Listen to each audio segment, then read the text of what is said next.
I'll always love my mama. She's my baby girl. You only get one, yeah. When you play the Game of Thrones, you win or you die.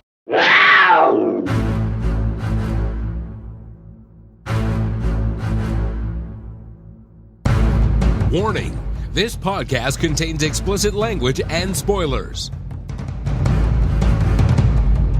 This is Behind the Iron Throne, your unofficial Game of Thrones cast.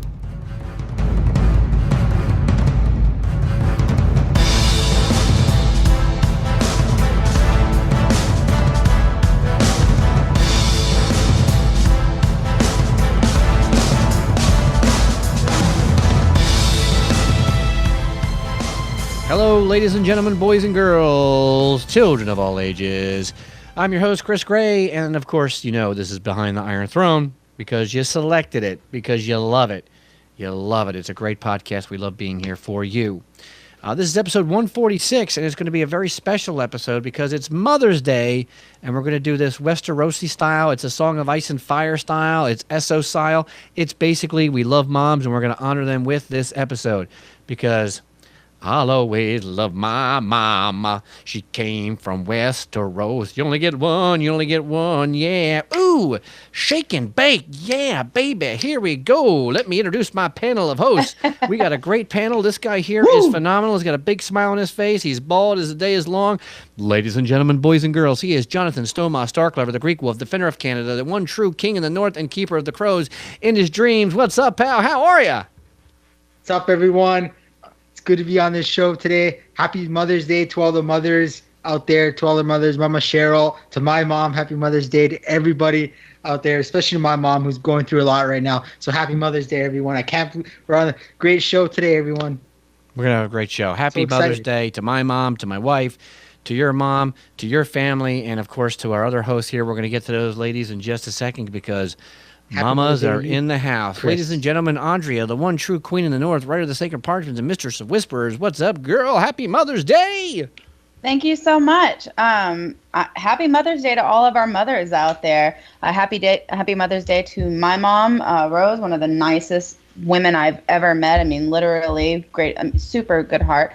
Happy Mother's Day to my stepmom, who is one of the most influential women in my life. I mean, I couldn't be luckier. And happy Mother's Day to you, Mama Cheryl. I think that you have been a great addition to our show. And honestly, you just kind of make things that much more fun when you're here. So I'm very appreciative of you. I love Mama Cheryl. Happy Mother's Day, Mama Cheryl. You're the best. Mama Cheryl my is number the one best. Fan.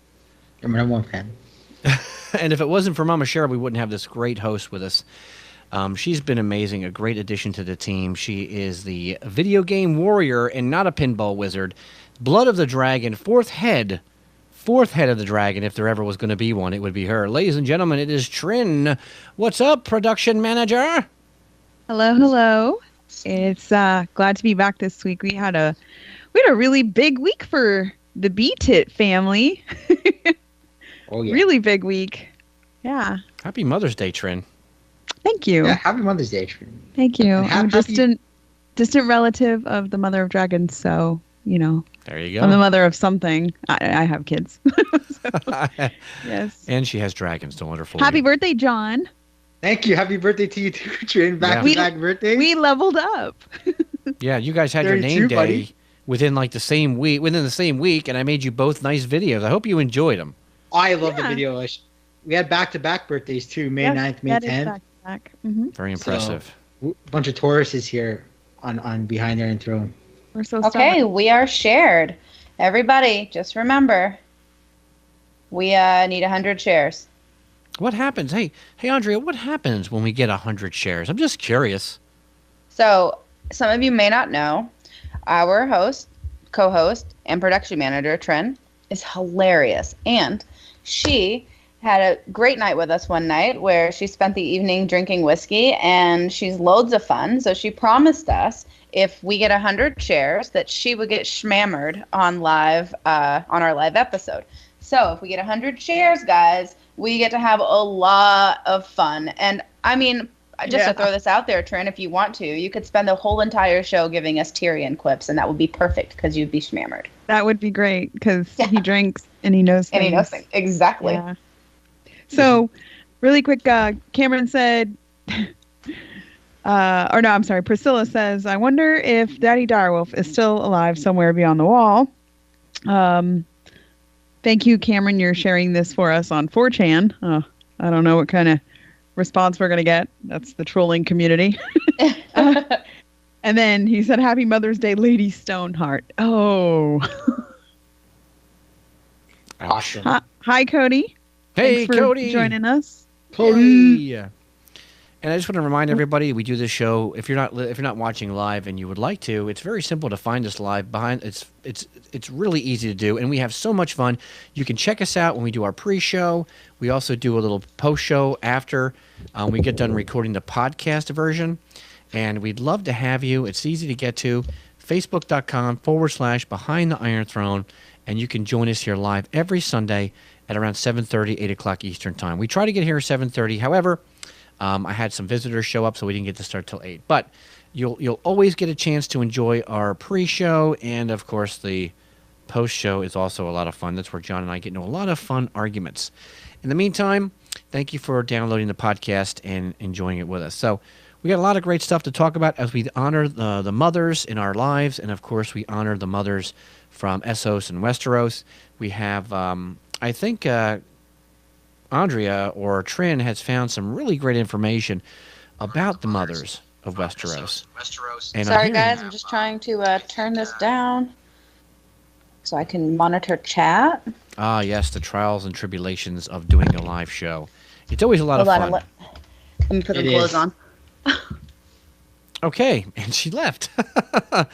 She just left during the live show. Off she went. So, Andrea had to run off. So go ahead, Trin. What we had done was earlier this week, Andrea posted a poll up on Facebook. She actually put up 2 polls, right, Andrea?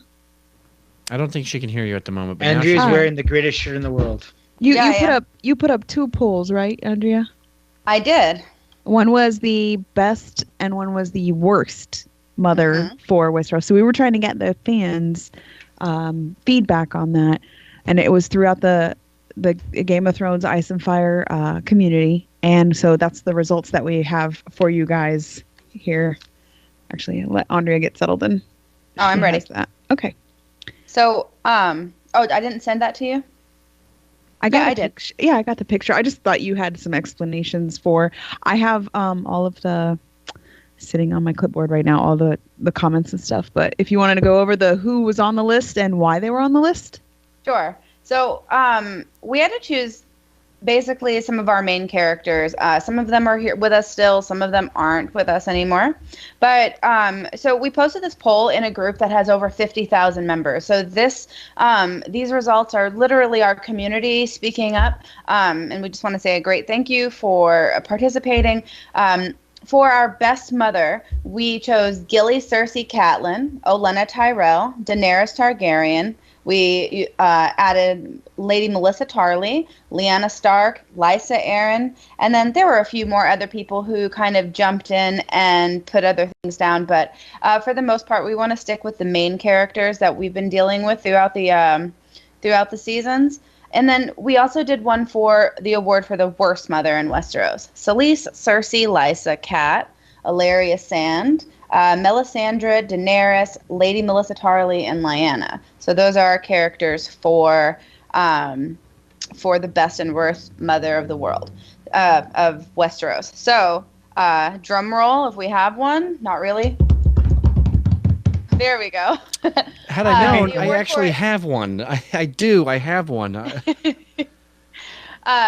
award for the worst mother in Westeros goes to Selyse Baratheon with 211 votes. Runner-up is Cersei Lannister with 77 votes. Third place comes in Lysa Arryn with 55 votes. And fourth place at a really low fourth place is Catelyn Stark. A lot of people have faith in her. And our award for the best mother of the year is Gilly with Yay! 81 votes. It was a last minute poll. I put it up last night, so I'm sure that I'll gain more momentum as the day goes on. But alas, we're on our live show, so I wanted to give you the current statistics. Cersei follows up next, place number 2 with 20 votes. Caitlin actually gets as best. Caitlin actually gets 17 votes in comparison to Cersei and Gilly. And then Olenna Tyrell gets 11, and then Daenerys gets 8. So those are our top 5.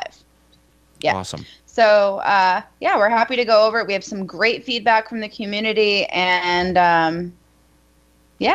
those are the Westerosi moms that we're going to be focusing on today. So I actually found the drum roll. I do have it. I have a whole soundboard thing rack set up, but I never use it because I'm always I never have it loaded because we haven't used it in so long. But it's a lot of fun. So who came in at number 1 again? Refresh my because I thought I heard you say for number 1 for the worst mother in Westeros. Selyse Baratheon. Do we agree with that? Yes. Well, yeah. Yes.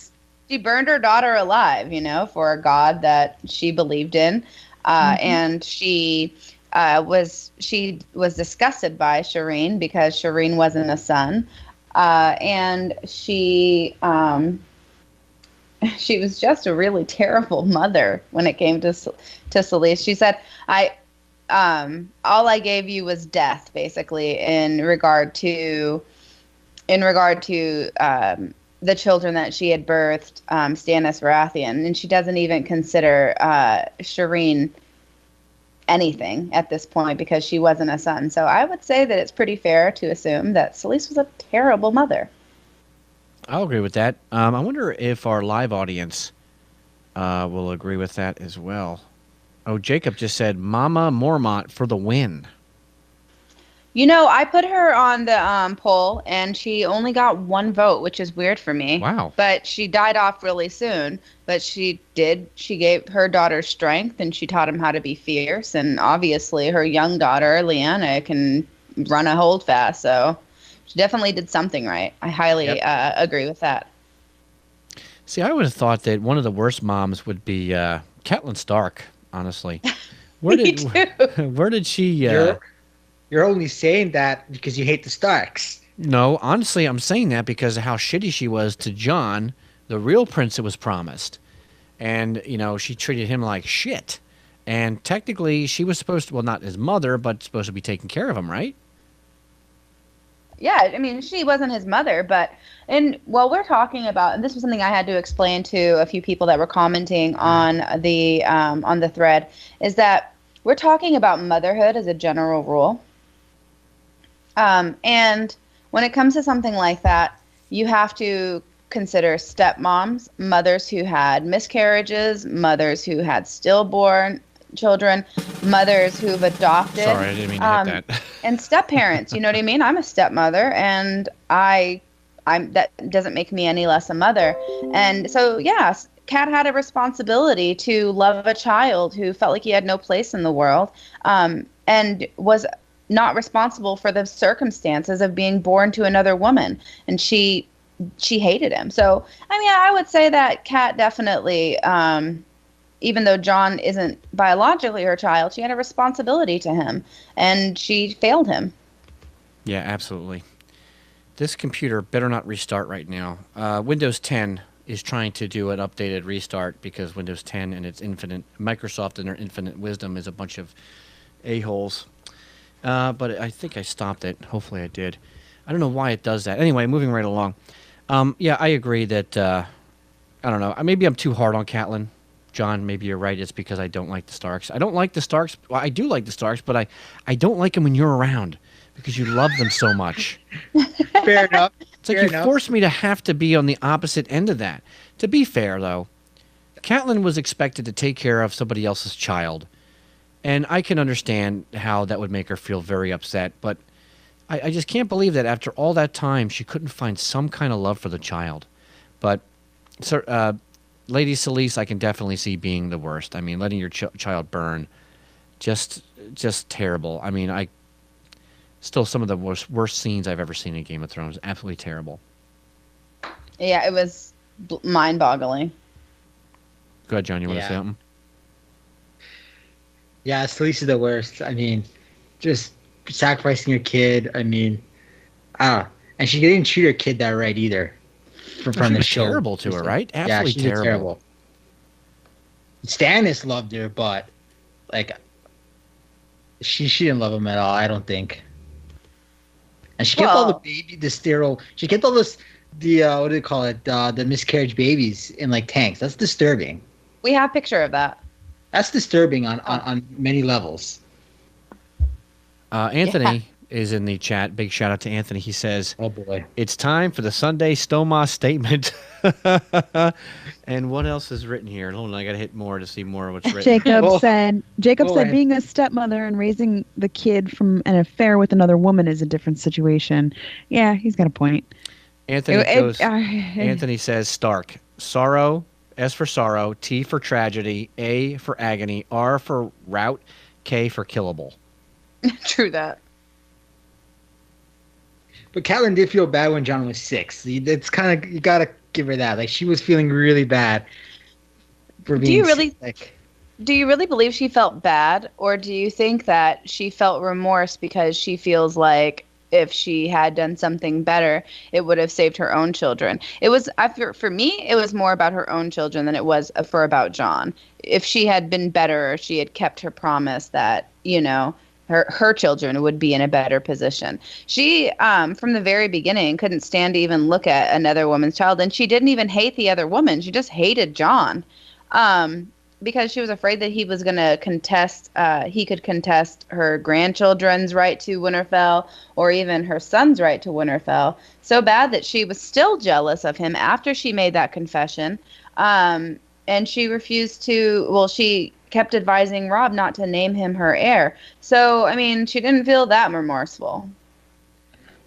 I still think she's a good mom. She raised her kids right. I mean, look at all the kids. They all turned out amazing. I mean, she abandoned her 3-year-old son. Okay, but again, she did that to kind of protect her family, to find out what was going on, to find out who tried to kill Bran. I mean, and then look what she did. Look, she tried to bargain herself to get Robb out. I mean, you know, there's some good qualities there. I wouldn't say she's the best mom. I mean, Gilly is definitely the best mom, but I wouldn't put her as the worst mom. I'd put her on the list as the best, one of the best moms. But she shouldn't be on the worst mom. I don't think she makes the list for the best mom at all. I mean, we're just talking about, you know, facts here. I mean, yeah, I mean, sure, her intentions were good, but she favored one child over all of the other children. She could have even sent a raven home to Winterfell for nice Bran video. So that he could, you know, let Rickon know that she loved him and that she didn't abandon him. She didn't do any of that. She just dedicated, you know, everything to Robb. I mean, sure, part of it was a command. The other part was that she was imprisoned for releasing Jaime Lannister, which, again, she thought was going to help save her children, but it, you know, didn't.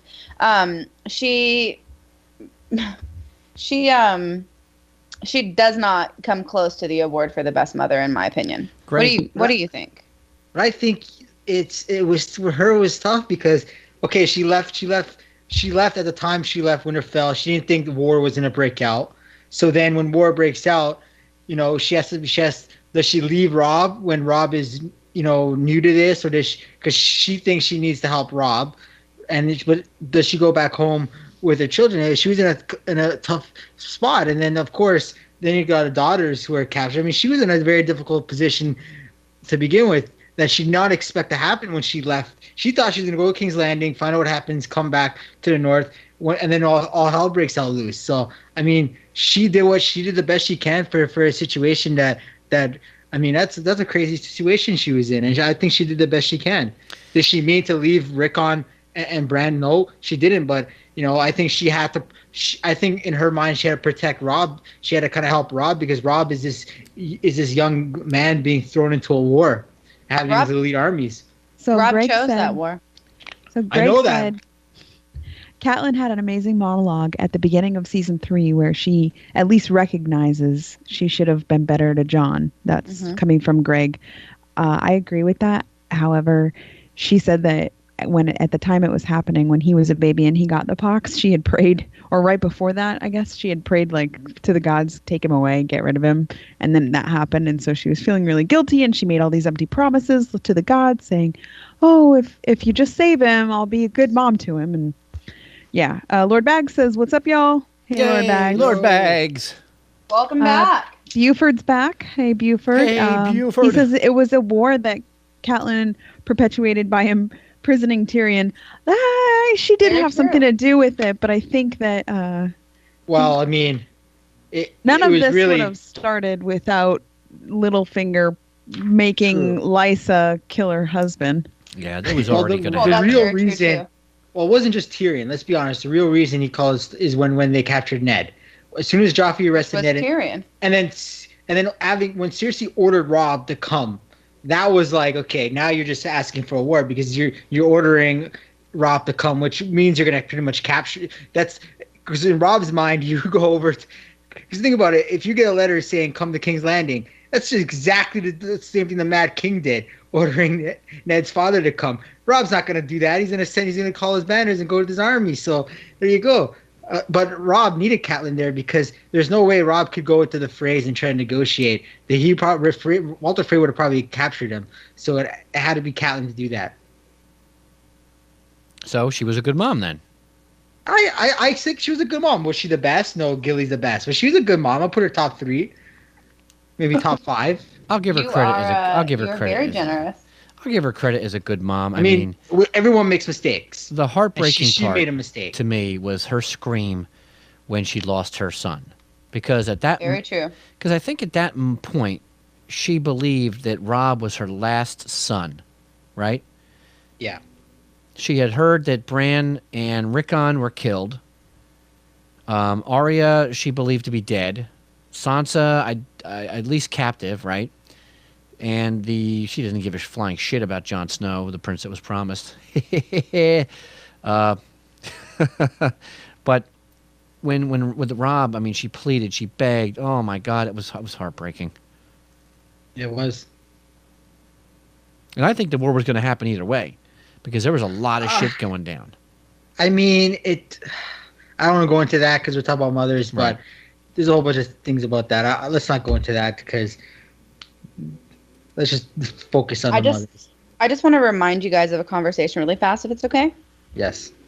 So John's standing in the room with Kat, and Kat actually tries to talk to John, which is weird. And this is when he's saying goodbye to Bran. This is book, right? He says, "Yep." Okay. "I have to go," John said. "Uncle Benjen is waiting. I'm going north to the wall. We have to leave today before the snow comes." He remembered how excited Bran had been at the prospect of the journey. It was more than he could bear. The thought of leaving him behind like this. John brushed away his tears, leaned over, and kissed his brother lightly on the lips. "I wanted him to stay here with me," Lady Stark said softly. John watched her, wary. She was not even looking at him. She was talking to him, but for a part of her, it was as though he were not even in the room. "I prayed for it," she said dully. He was my special boy. I went to the sept and prayed 7 times to the 7 faces of the god that Ned would change his mind and leave him here with me. Sometimes prayers are answered." John did not know what to say. "It wasn't your fault," he managed after an awkward silence. Her eyes found him. They were full of poison. "I need none of your absolution, bastard." John lowered his eyes. She was cradling one of Bran's hands. He took the other and squeezed it. Fingers that looked like bones. Bones of a bird. "Goodbye," he said. This was the door. He was at the door when she called to him. "John," she said. He should have kept going, but she had never called him by his name before. He turned to find her looking at his face as if she were seeing it for the first time. "Yes," he said. "It should have been you," she told him. Yeah, that's against your So, boy, yeah, John. That's she's a against your pretty- boy. She's a pretty terrible mom. No, come on, no. No, because that's not her child. Let me read one of our fans' feedbacks, if that's okay. Yeah. Go right ahead. So in the poll, where there was a comment, Rich Stem, Kat was a terrible mother towards John. Another person responded, and then they said, "I agree, but she isn't his mother." Same thing you just said. "I hated Kat for how she treated John. In the books, she tried talking to Robb about not giving the North to him if he dies. But Kat believed that this was caused because she couldn't love a motherless child if she only knew the truth. I responded that I'm a stepmother, and that doesn't make me not a mother. And that it was a sensitive subject for a lot of people, so just tread carefully. I said, also, she left her two youngest sons to their own devices. And the response was, I meant she wasn't his mother only because she never acted like one. She should have stayed with Bran and Rickon, considering Rob didn't listen to her much, and let Jamie go. And I responded, I agree. However, her failing to be a mother to Jon also reflects on her failure to be a good mother. She favored Bran over her other children and refused to love a boy who felt like he had no place in the world. No matter what, as a woman and a step-parent, I could never let a child grow up feeling unloved or unwanted, even if he was my husband's child by another woman. It was never Jon's fault that he was born of another woman. He was innocent in everything. And Kat wouldn't let that go. That speaks testaments to her ability to be a good mother, because being a good mother means not just being a good mother to your children. It means being a good mother to children who don't have that in their lives. And she was terrible to Jon. So that, I know it puts you in her top 5, but for me, it doesn't give her the right to call herself a good mother. Definitely can feel your passion. Just be careful banging on the desk. It's bumping right into the recording, or whoever it is. Trin, can you read any of the we have some comments. Can you grab some of those, please? Thank you. Yes, we've got Priscilla said Gilly wins hands down because remember, she has to leave her baby behind and take Dalla's baby to keep him safe from Melisandre. That's in the book. That's different from the show. So she's caring for another woman's baby all the while her biological baby runs the risk of getting burned, which was tearing her up. She was always crying constantly, couldn't stop crying in the books. Mama Cheryl, hi. Yay, Cheryl. Hello, Mom. She's here. Happy Mother's Day, Mama Cheryl. Yes, it's awesome. Thank you. Really I completely agree with that comment, Priscilla. Gilly is a fantastic mom, and she went against everything that she ever knew to literally save her son's life. She left from north of the Wall into a strange territory. She put herself in danger by being at Castle Black with rapists and murderers. And she made a sacrifice to save another child, even though it went against everything that she felt. And she loved that child regardless. I mean, was she given a choice? Like, I guess Jon Snow's like, you got to do this, and how did he? Well, no, she wasn't given a choice. I mean, like, I hope my mom wouldn't have left me behind to save. But real quick, Anthony says, Eddard, E for every, D for dad, D for dying, A, R regrettable, D death, and he has another one too. Damn you, Anthony. It's Rob. Oh, that's awesome. Resting on Bolton Blade. All these acronyms today. He loves messing with you, John. You're easy becoming my mortal enemy, okay, you Lannister. Okay. Damn. It's so easy to get you going. He just loves it. He does too. I mean, he knows what to push my buttons, man. I don't know. For some reason, I like Gilly. Don't get me wrong, but I don't know, and I want to say yes, I agree with it, but at the same time, like, you gave up your child.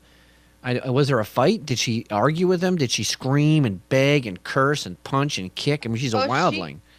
She begged like crazy, but in the end, he basically told her that her child poses no risk to being burned because he's actually doesn't have any king's blood, whereas Mance's child actually did, and he was in jeopardy. And I mean, there wasn't much that she could do. She was staying at Castle Black. He was allowing her to be there, even though no women had ever been, living in the Night's Watch. I mean, there was one that tried to, but she was actually raped and murdered at the Night Fort in way like 100, maybe a century or so ago. I'm not sure how long ago it was, but I mean, she really didn't have a choice, and he was sending her with Sam, and she agreed reluctantly, making sure that they promised not to name him until he was 2 years old because it was unlucky. And I mean, she grieved for the son that she had left, but it didn't stop her from nurturing a child that wasn't her own. I mean, that takes a lot of strength. Which is the And- opposite of what Catelyn did, really. I mean, I want to give her credit because she did an amazing thing. She, like you just said, and I just got done listening to that part of the book in A Feast for Crows where Sam was trying to figure out what's going on, why Maester Aemon is dying and they're traveling on the boat and whatever. And he can't figure out what the hell's going on with her. She's constantly weeping, constantly crying. And then, here we have her nurturing another child. And first of all, that's got to be difficult. My mom would have killed somebody before or died before she would have given me up because I'm mommy's little boy. I love you, Mom. Anywho, so the sacrifice that she made is huge. And I definitely don't want to take away from that. But at the same time, she still gave up her son. It was a boy, right? Yeah. She gave up her son to take another kid. I don't know. It just something doesn't feel right about that. And she gets credit. Don't get me wrong. I'm not trying to be heartless here, but she gave up her own kid to take away this other kid who's a king, self-proclaimed king of the North, or from the king of the king. He has king's blood from the Beyond the Wall. self-proclaimed king from beyond the wall. I don't know. It just seems a little bit sketchy to me, but I love the character, and I think that what she did was amazing. But I would have rather had seen her, pull another switcheroo and be like, "Ha ha, I got my kid. Fuck you." Yeah. The best. Come on. Gilly's amazing. So Anthony So cute. says Team Lannister. Mama Cheryl said, "I got your back, John." House of Stark. Yes. Lord Bag says, I agree, Andrea. Kat was the best. I'm sorry, let me start over. Kat was, at best, a mediocre mother. She idiotically went to Robb to, quote, advise him, even though he was surrounded by older and wiser men versed in the ways of war. She left Winterfell with no regard for her younger sons left behind, just so that she could stick her nose in a situation she was not familiar with. That's a good point. Yeah. But hold to that. If it wasn't for Catelyn, Robb would never been able to cross the twins. Okay, because there's no way that Walter Frey would have let Robb I'm go sure in they there. could have come up with a different No. way. He could have sent a different envoy. He absolutely could have sent a different If envoy. Robb walks in, Robb gets captured, and then he's selling him off to the Frey. Walter's going to capture him, sell him off to Lannister because Walter Frey is a dirty douchebag. What if he stormed If he the sends twins? anyone else in, they're just going to deny it. You needed Catelyn there because she also has. So if you fuck with Catelyn, you got Robb's going to fuck with you, and you got the river run's going to mess with you. The Riverland's going to mess with you. So Walter couldn't mess with Catelyn. So sorry for my language. She was very key to brokering that alliance to get Robb to cross the bridge. I mean, so give her that. She was doing what she thought was for the best. She was caught between either going home with her kids or helping Robb, who was in the South. I mean, she chose to go with Robb. I mean, I can't blame her for that. It's very tough for a mother to choose between what to do, go back to Winterfell or go help Robb. Catelyn I'm not is go partially ahead, Chris. responsible for the Red Wedding. Well, yeah, John's responsible for the red. I mean, not John. Robb's responsible for the red wedding Oh because yeah, of but his. you know what I mean. Like John, Because of his. But Well, yeah, she yeah. put her son in a precarious position. Kat didn't have to go into River Run not into River Run, into the Twins to make this agreement. She chose to. Without Kat, he still could have sent a different envoy, not going in there himself. And if it was that easy to get in there and just run right over Walder Frey, what was the point of going in there and making a treaty in the first place? He could have sent a raven and from wherever he was, or even a rider to send over, a message so that they could come to terms or whatever. But she promised him her son because Walder wanted his daughter to marry a king. And in all actuality, he doesn't have any. King yet. Well, yes, he was king. He wasn't king yet. No, that was Yes, he- afterwards. That was Yes, he. They had already proclaimed him. No. Proclaimed him. Yes, king in the You- north, which is you're- why he you're wanted mistaken. specifically. Oh, okay. Well, what are we, is there a difference between the book and the show when he was proclaimed King of the North? Yeah, he. he was proclaimed king of the North, and then she moved forward, and then she said that his life was more important than hers, and they had a history. He was her father's bannerman, and that she would go in his stead. And because he was the king, Walder chose to request that he marry one of his daughters of his choice, and then that he take one of his sons as his squire, and that she marry Arya to one, and that she marry Bran or Rickon would marry one of his daughters. You know what I mean? He wanted to embed himself in a more powerful house, just like he did with Hoster Tully's family. And that's the reason why Walder in the first place had so much bitterness towards the Tullys. He would have been better off dealing directly with the Starks. Real quick, Trin, Yeah. I'm curious what you think of, I want to go back to Gilly here.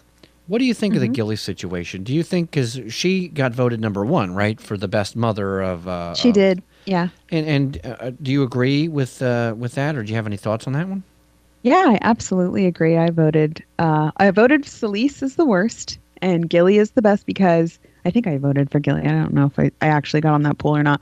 I would have voted for Gilly to be the best because I think as far as good-hearted and she's never just kind of left her kid behind. She wanted to save her son from getting, thrown out to the White Walkers.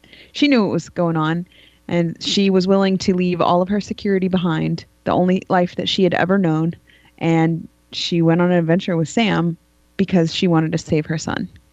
So yeah, I think that she's probably sacrificed the most and been the most selfless of all the mothers. Absolutely. Okay. I agree. All right. Fair enough. Now, where does my girl Cersei stand? Let's get right into that. A lot of people discussed Cersei. There was a lot of discussion about Cersei specifically. Second worst mom. Very true. Actually, to be quite honest with you, she was the second best mom, and she was the... I agree with that. She was the second best mom, and she was voted, if I can go through all these comments, because there's like 170 of them, and she was voted second as the worst mother in Westeros as well. Ooh. So there's equal amount of support for Cersei as well as disdain, and some of the comments that they were making are really interesting. She loved her kids so much, okay? She lied about the true father. She loved her kids so much that they both became king. I don't know where I'm going with that. I just thought I would say Her that. love cost all 3 of her kids to die. Boom. Yeah, well, Yeah. that was also, it's part of the fate. Maggie the Frog told her what was going to happen. Gold will be their crowns and their shrouds. So what are you going to do? But I can't honestly agree that Cersei was responsible for all of her kids' death. I mean, I don't at all. I mean, you can't blame Cersei for Myrcella's deserved death. what he got. Joffrey was terrible. Exactly. And you can't blame her for Myrcella's death. The Sand Snakes, they did what they did on their own to hurt Cersei, not because Cersei did anything specifically to them. And what they keep forgetting is that Oberyn, he volunteered for this trial by combat. He volunteered, and then he pussyfooted around at the end, and he could have totally fucking won, but he didn't. Do you remember what Oberyn You know what said? I mean? At the wedding, at the purple wedding, do you remember what he said to Cersei? We don't kill little girls in Dorne, or little kids in Dorne, little girls in Dorne. Well, apparently you fucking do. That's after he died.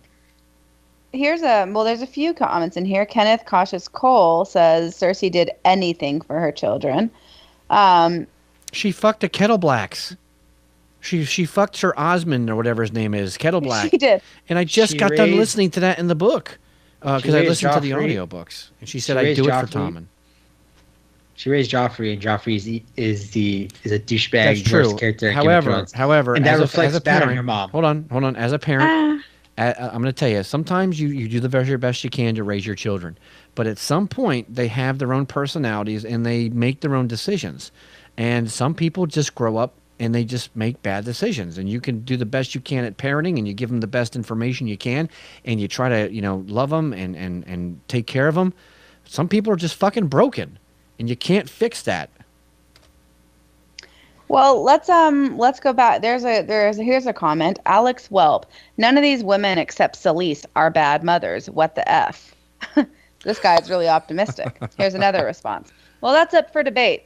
Kat sucked when it came to Jon. She favored Bran more than the others, and she left her youngest boys, her 3-year-old son and her 7-year-old son, to take care of Winterfell on their own and never return and never even sent a raven. She does not qualify as a great mother. Cersei is a whole lot of fucked up, too. Sure, she loved her kids, but she never took time to nurture and teach them fundamental morals and values, like compassion and decency. She encouraged Joffrey to be the monster that he is, taught him by example how to lie, manipulate, and kill to get his way. She told him that he could fuck painted whores and make the truth whatever he wanted it to be. She hardly cared at all for Tommen. She favored Myrcella and Joffrey the most. That's a good point. She was a terrible example for a mother. Well, do you see what Lord Bag said? Cersei was directly responsible for Joffrey's behavior, which led to his assassination. She was also responsible for Tommen's death when she blew up the Sept. Now, I just want to say here, I'll agree with the first part of that, but I won't agree with the second. Cersei didn't tell Tommen to jump out of a fucking window. She didn't tell him that. Tommen was a pussy and a little baby bitch, and he couldn't take it, and he jumped out the window like a bitch. I'm sorry. Sometimes at what point do you not take personal responsibility? I was hurt. I was very upset. Holy shit! And you jumped out the window. Wait a minute. Andy had said a really great statement pertaining to all this. She burned her son's wife to death with wildfire and fucked her own brother over the corpse of her dead son. That's a good point. She's an outstanding mother. Come on now. That's a Come good on. point. Going back 1 second to what Andrea said, that guy said feedback. I just realized this. Catelyn wanted to go back, and Rob sent her to Renly Baratheon instead. So let's not say that she just left her kids. She wanted to go back. Okay, she wanted but didn't. She could have went straight to Winterfell after she was given. Are we back on Catelyn? Ned's bone, but that's a whole nother story. We're not on Catelyn anymore. We're talking about Cersei. And I just wanted to make a comment there to the feedback. But Cersei's a terrible mom. Okay, she's a terrible mom. Okay, yes. Joffrey, if your kid's a direct replication to your mom, okay, I mean. Well, not only that, she was really horrible to Tommen in the books. Like she that's treated him true. really, really terribly. Yeah, that's true. Also, if you know a prophecy where your kids are gonna die because are you not gonna try everything you can to like not put them on the throne? I mean, I'm just saying. I know you had no choice, but come on. Yeah, she could have not married the king. Well, she had no choice. Tywin kind of forced her into that. I think fate was going to happen either way. Well, of course, the fate of George R. R. Martin as the god of the books, he was going to make it happen the way he wanted to anyway. However, I like that all the comments I'm seeing in the chat.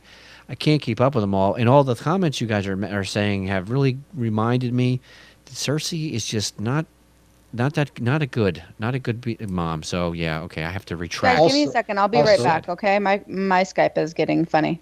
Sure. Also, if Tywin could put down Joffrey like he did, which was an amazing scene, Cersei could do the same thing because the Lannister.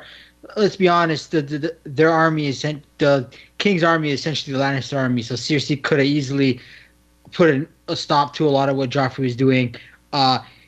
You could have stopped Joffrey. I mean, I don't know if you could have stopped Joffrey from killing Ned. That was in the public, but there's a lot of things she could have done to kind of prevent the escalation of the conflict. Well, that's something I don't understand, John. As I'm listening to the audiobooks, I'm listening to the way she treats Tommen and how she can get over on Tommen. And when Tommen does actually stand up to her, he actually says to her, "No, I'm the king. I tell you what to do. I'm the king, blah, blah, blah." And then she actually has one of the King's guards escort him to the room where he is going to beat his whipping boy. I forget the kid's name off the top of my head. Yeah. Mm-hmm. And he has to witness it, or maybe he has to give him a couple lashes. I don't remember exactly what the case may be, but it was like how Joffrey basically said, "If you ever touch me again, I will fucking kill you." Now Tommen, he stands up and she says, "Oh, no, you're going to bed, or you're going to bed. You're going to go beat your whipping boy." It's like such a difference. Mm-hmm. Also, she didn't have to. Sorry, she didn't have to send Myrcella to Dorne. She could have just asked for Tristan to come to Westeros, considering Oberyn was going to come anyway. So, I mean, if I was a good mother, Oh no, never mind. I would have kept Marcella in King's Landing and brought Tristan over instead of sending her to a place where there's hostilities between the Dornish and the Lannisters from Robert's Rebellion. Could she have chosen though? Could she have said that? I mean, she could have went out like, listen, she's a Lannister. Tyrion was hand the king. That was Tyrion's decision. But you don't telling me Cersei can get word to Tywin or go have Joffrey tell whatever to keep. Not politically.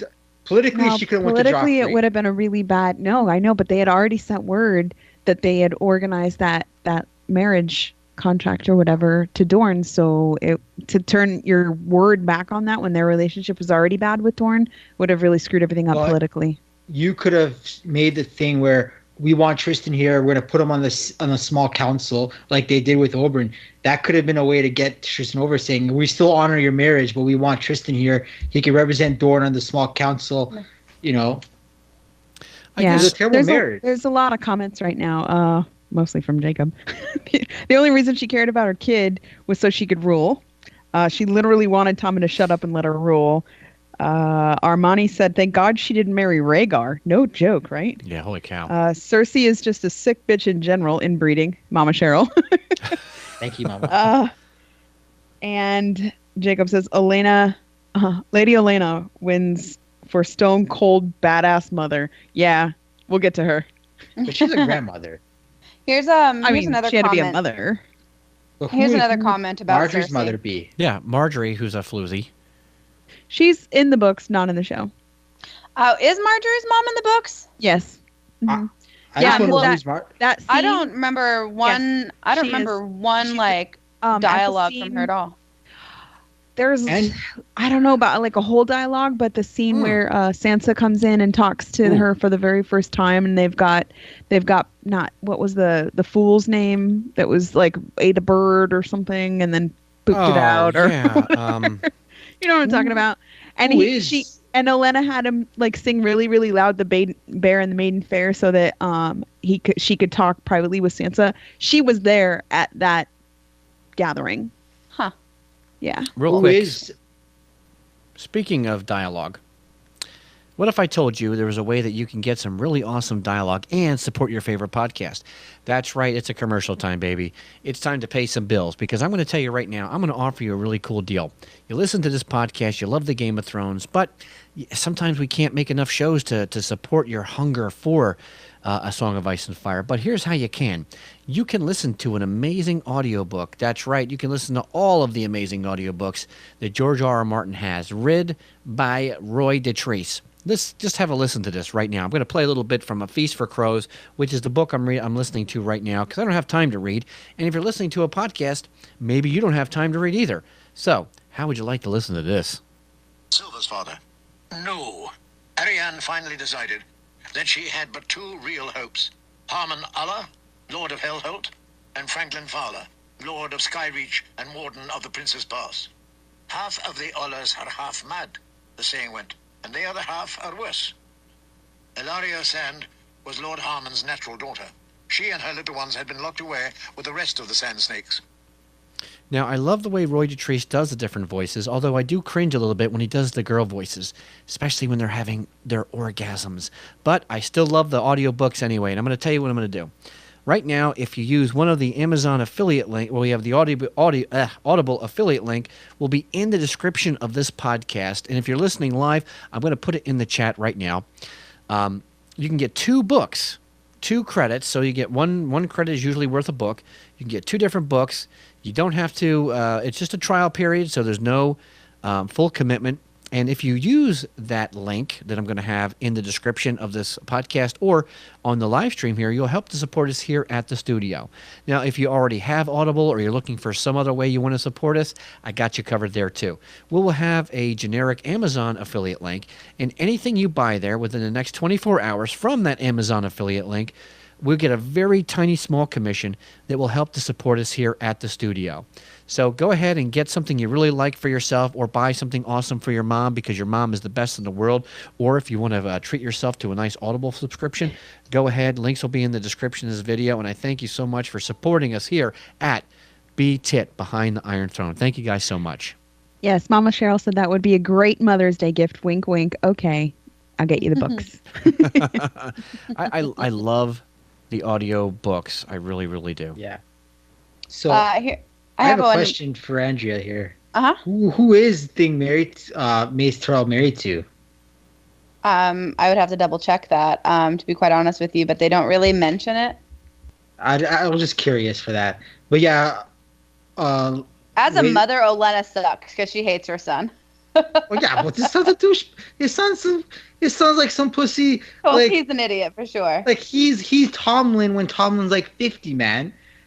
Huh. He's like that's Tomlin in like 60 years. Okay. Here's I'm not stupid, but that's Tomlin. Like he's a douche. He's an idiot. Here's a fun fact.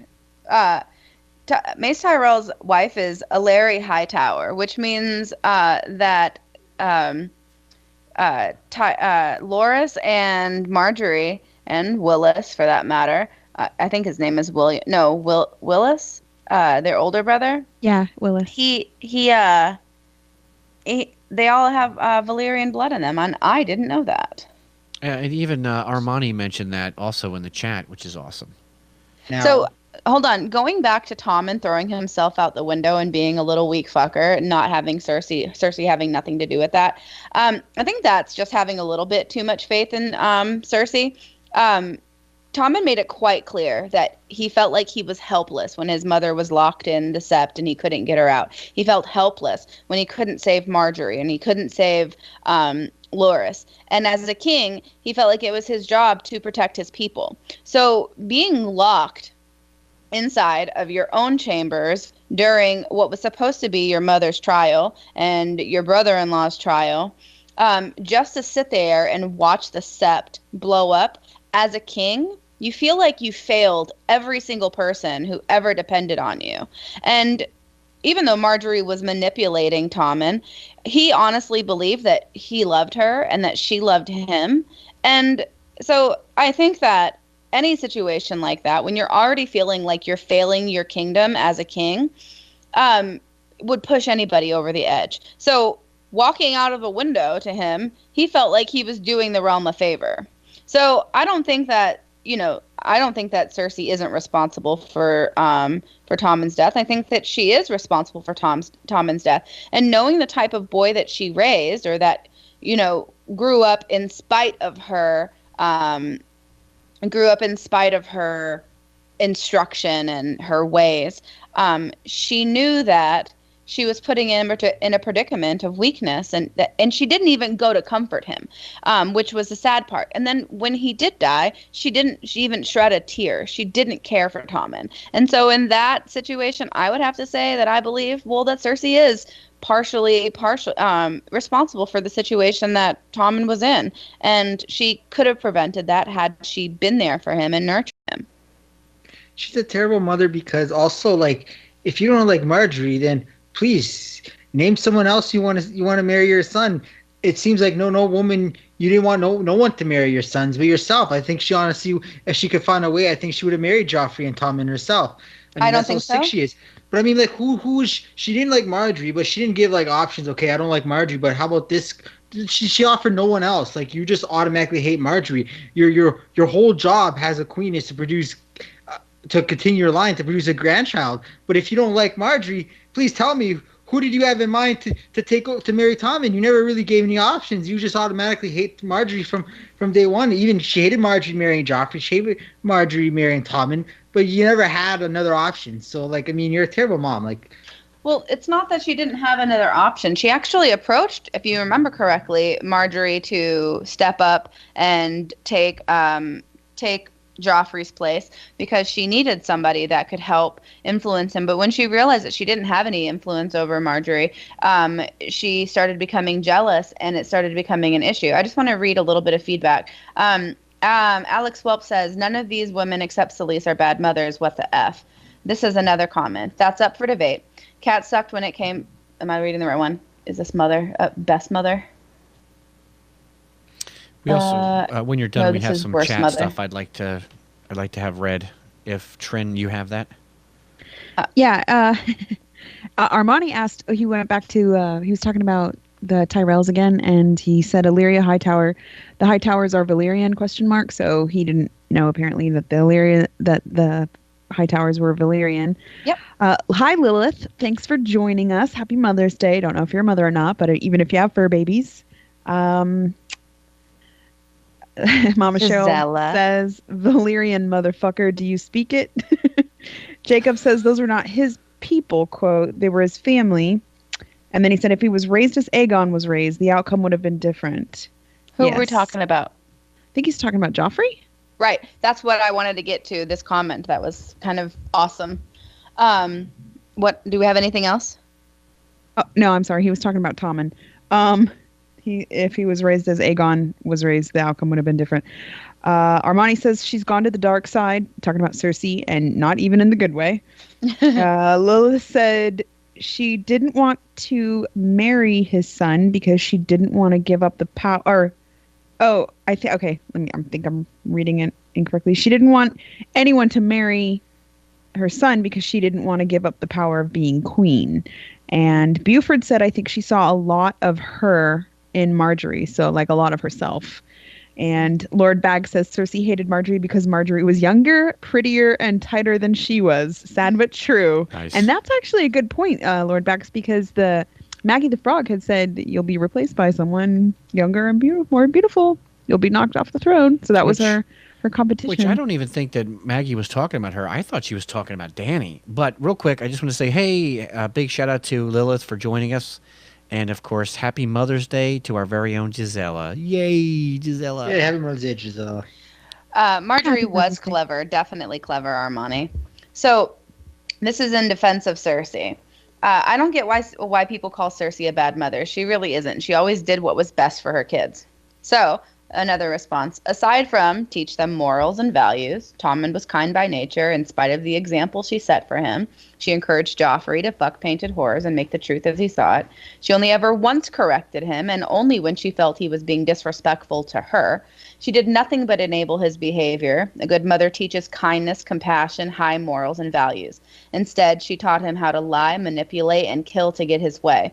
Tommen was gentle on his own. Myrcella was good because it was in her nature. Cersei should have let Robert beat Joffrey's ass at a young age for being so rotten. Instead, she nurtured his poisonous personality. That does not earn her Mother of the Year. All excellent points. John? I don't think Robert would be a good influence as a father to begin with, but we'll get to that in our Father's Day special. But can we, where does Melisandre rank? Melisandre. A lot of people feel like Melisandre doesn't count as a mom. And I think she does. Because of the smoke baby? I think she's a great mom because she delivered a scooch baby from her Unaluro, and that baby killed Renly Baratheon. So in my mind, she did right. She raised an amazing smoke baby that killed Renly Baratheon. So she's a good mother, not the best, but she's still a good mother, and she's smoking hot. So there you go. What is this bullshit? What is I'm this? sorry, As I long have as to she's say it. smoking hot, it matters. So I have to it's bring up okay. Melisandre's Hold smoke on. baby. Hold on. So it's okay for the birth of the smoke demon, okay, to be a murderer. But then when Cersei has a non-smoke baby that's a murderer, that's not okay.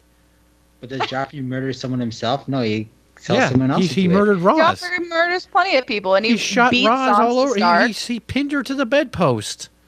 Yeah, yeah.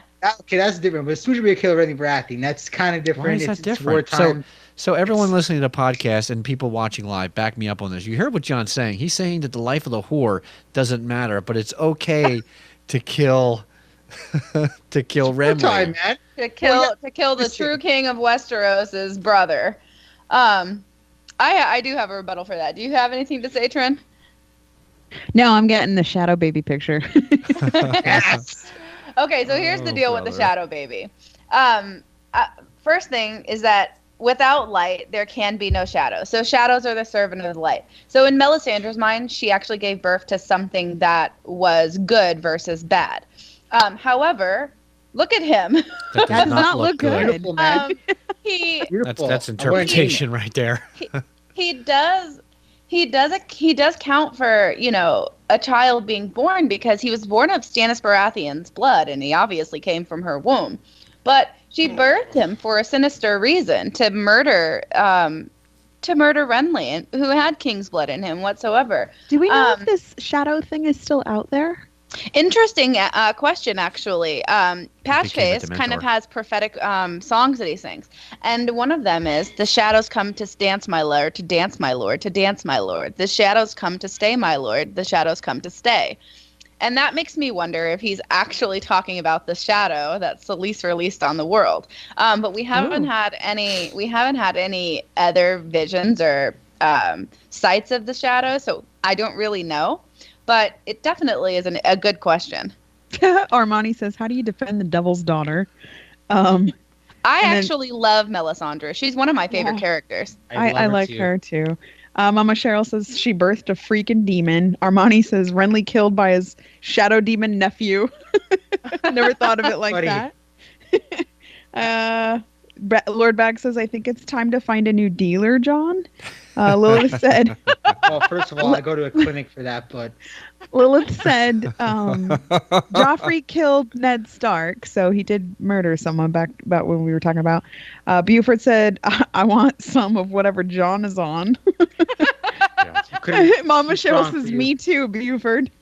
And then Lilith says the shadow baby only killed one person. Joffrey killed more people. exactly. Yeah, but true. Like- But I mean, like this. I mean, still though, like the smoke baby was Killed his uncle. Yeah, it was born Let to me. kill. Period. No, not to What? do anything else but kill. It prevented more deaths because Renly would have fought a war against Stannis. So in a way, that baby saved thousands of lives because there was All those people definitely a perished fight anyway. between- Renly was they yes, perished this is anyway, true. and This is Renly true. would have This made a is better true. king, in my opinion, than Stannis. No, he wouldn't. I think he would. Stannis.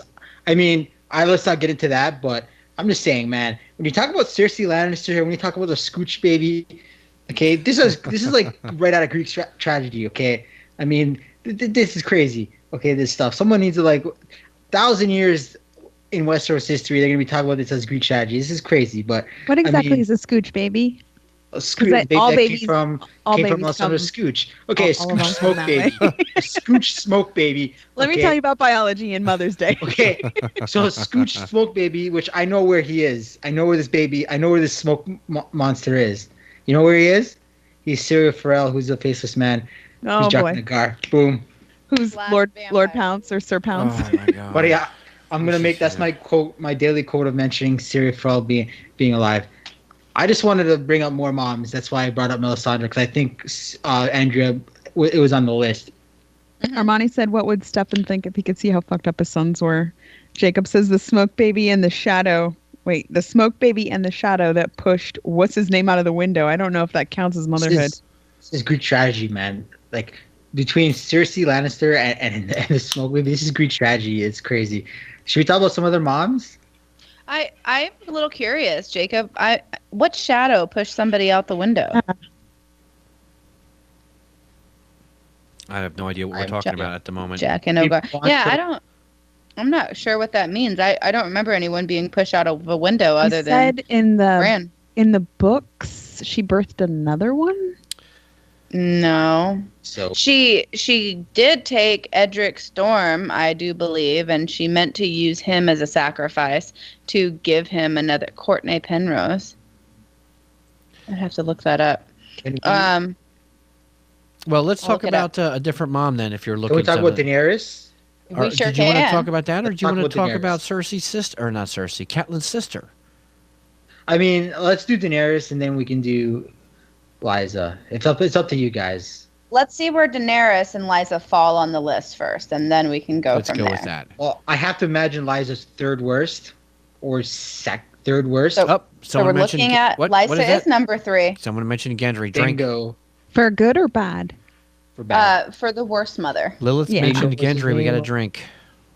Oh, yes, that's anyone very new true. to the game? I'm guessing Danny would be third or fourth. Anytime Nope, someone Danny- mentions Gendry, we have to drink. That's the name of the game. So welcome to Beat It, baby. Danny technically would be 1, 2, 3, 4, 5, 6, 7. She would be 7th on the list. Hold on a second. But she Seven? never gave birth to a living child. I mean, That other doesn't make her Birth a another dragon. mom. but She did animals give count. birth, But- and she was Yeah. pregnant for 9 months. Chris, She gave you birth just to- talked it was about a stillborn smoke- though, wasn't it? Yeah. But Chris, we It just doesn't talked about a matter. smoke baby. You're really gonna? We just talked about Melisandre giving birth to the smoke baby, Which I don't think should be on the Yeah. list. And now we're But talking it about was the on the stillborn list, so- baby. And if we're And the talking about dragons the count. dragons, but they didn't come out of her body. Okay. Well, this is a sensitive subject because mothers miscarry all the time and give birth to stillborn children, and that doesn't make them less mothers. Daenerys did give birth to her son, whether he was live or not, and whether he was winged and had a tail or scaled, it doesn't matter. Rhaenyra Targaryen, the on the side of the blacks in The Princess and the Queen, her last child was born on Dragonstone, where she had been in seclusion, and when she had been alive the whole entire pregnancy, just like Rhaegar was, and then when she gave birth, her child was stillborn and it had a tail and it was scaled as well, which is something that's typical for Targaryen women. It can happen. But what about Dany? Okay, my argument But she is... named the child Visinian. It was no less her child. They're even listed inside of the book. So, I mean, it's still considered a child, my whether it argument lives is, though, or that not. she didn't raise the child because the child... Like, how do you say But she had Dany... other children, too. And as far as Daenerys goes... Well, that's what I'm talking about. I'm asking, how is Dany considered... how can we rate her as a good mother when she birthed a stillborn and, she's a mother, but she didn't raise any, other than the dragon, she didn't raise any child of her body, right? Well, So neither did. Yeah, but neither did Lyanna Stark. But she's still a mother. She didn't raise Jon. She died. Right. But what and I'm here's saying another is, how do point, you though. rate her then? Because aren't we rating them on their actions Because she's and their called the deeds? Mother of Dragons. She's the that's a title. Okay. Yes, that is one of her titles, and not only that though, but without Daenerys to be there, her dragons could have never been born. I mean, think of surrogacy for that matter. Dragon lays the eggs, but it means nothing without a dragon hatcher to be there. And Daenerys is the only person who could have given those dragons life. In which case, that does make her a mother. What do they call Daenerys besides Khaleesi? What's the other? Stormborn. Daenerys Stormborn. What's the nickname? Don't they call it like The Misa or Unburnt. something? Oh, The Unburnt. Misa. Mother. What does that mean? That mother? Mother. Mhm. So technically, she's the mother of the Unsullied. Of everybody. And she's really. the mother of the free slaves. So she isn't technically. So if we're going to talk about stepmother, she's a mother to the slaves that she freed, and she's a mother to the Unsullied. So there you go. But we have to draw. My whole thing is that we have to draw a line. You're saying, Chris. There has to be a line drawn somewhere on how we rate these people. Because if I sat on a golden goose egg and I gave birth to a fucking goose, does that make me a mother now? Would the goose be able to hatch without you? Does the goose? If I had to think sit, you're its mother? I'm just saying, like, at what But I'm point do we going by draw the a list, line here? Chris. I'm going by the list. All right, so let's that go. was Okay, provided, then we'll go by so- the list that's provided. Then I'm just saying. And I'm just trying Daenerys to was on the find. list, so was Melisandre. So I'm trying that's to why find some kind of going by- guidelines here, so it doesn't get out of I know control. what you're saying, but Let's just go for argument's sake with Rhaegar and with the dragons and see where that leads us. Well, I Yeah. think Daenerys is a great mother, is a good mother, because she went into the house of Undying to try to save her dragons, not knowing what was there. So I think she's a good mother. She's a good mother to the Unsullied. I mean, she freed them. She gave them an option. She said you could be free and go away, or you can come with. And they all chose to go with her. She freed hundreds of thousands of slaves. Again, could have went somewhere else, went with her. So I mean, she's a great mother. That's not, but we're sticking with Rhaegar and the dragons. Oh, sorry, my bad. No worries. So with Rhaegar, she was complicit in the murder of her brother when he threatened to cut her baby out of her womb. That makes her a fierce mother. And she did go into the House of the Undying, risking being there for the rest of her life just to save her children. So, yeah, that counts her as a good mother. Do you guys have any other good points to offer, though? No. So let's talk Liza Tully. No, let's talk Hold on about... a second. I'm going to go back to Dany for a second. I'm going to say that I think Dany would have made an amazing mother for her child had the child lived and been healthy. Dany has a good heart. She seems to have a good moral compass and wants to do the right things. I think that she would have made a hell of a good mother, and she was a good keeper, owner, mother, whatever, of her dragon. She did a phenomenal job taking care of them. Lilith makes a good point there. She I- locked up 2 of them, Right. and the other one took off. Right. But That takes us to what makes Daenerys a bad mother. Okay, so let's follow this train of thought before we go into Liza, because I want to talk about her too. Right.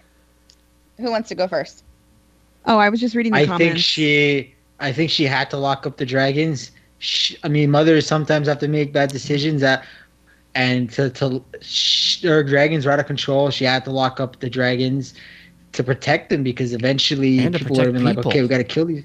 Protect people too. I mean, Yeah, they she were protect people, eating to the protect their- people and also their to protect babies. their dragons from being killed because eventually people start hunting the dragons because they're killing people. So she did the right thing. Buford makes a good point. He says, seems like title of mother for Dany is more figurative, but she is a mother as she gave birth to a child, stillborn, but a child nonetheless. And then he says, hard to judge whether she's a good mother of wild magical animals. Yeah, that's a good point. And my whole thing is that I was going to say that they're animals, but they're magical beings that are more intelligent than regular animals. So there is like a connection, there definitely is. But I didn't know where we were drawing the line. I think that... Yeah, Lilith says she needs to leer their dragons, not cats. Yeah. Well, that's the thing. Like, I don't think... And she was heartbroken when she had to lock them up. But... I yes, think maybe they she could was have in found tears. Maybe they could have found her a better place to put them, where there was more light, maybe? I don't know what her options were at the time, and we don't know either. That was never, like, written into the story, either the books or the show, that I saw. And it wasn't a decision made lightly. And of course, they are magical animals, not actually, human beings, at least from my perspective. Lord Baggs makes a good point too. And I think, Andrea, one of the comments that you were going to read mirrors this. Lord Baggs says, what makes Dany a bad mom is that she sacrificed her only son, which she did to save Drogo. Exactly. Well, exactly what I was going to say. So, Daenerys sacrificed the life of her only born son, of course unknowingly. She didn't know it, but she knew that there was going to be a price of her only son to save her husband, whom she was actually complicit in his sickness in the first place. And then she burnt him and a witch in order to birth her dragons, which makes her, I suppose, a good mom after she murdered her husband trying to save him. but in the HBO series, she doesn't choose to go in the tent. No, Jorah brought her in there, but she knew. I mean, she started having contractions the moment that the blood magic ritual started, and the horse can only pay for so much. And Miri Mazdur told her that she knew that there was going to be a high cost. There's a high cost for blood magic, and yet she made a decision to invoke that blood magic even after the woman who she made address Drogo's wound. Was responsible for his murder. So, I mean, she made a lot of bad decisions in that aspect. She murdered her husband, then she brought forth dragons. But the other thing about Daenerys is that she was sitting in her council room when the man brought in his daughter's bones.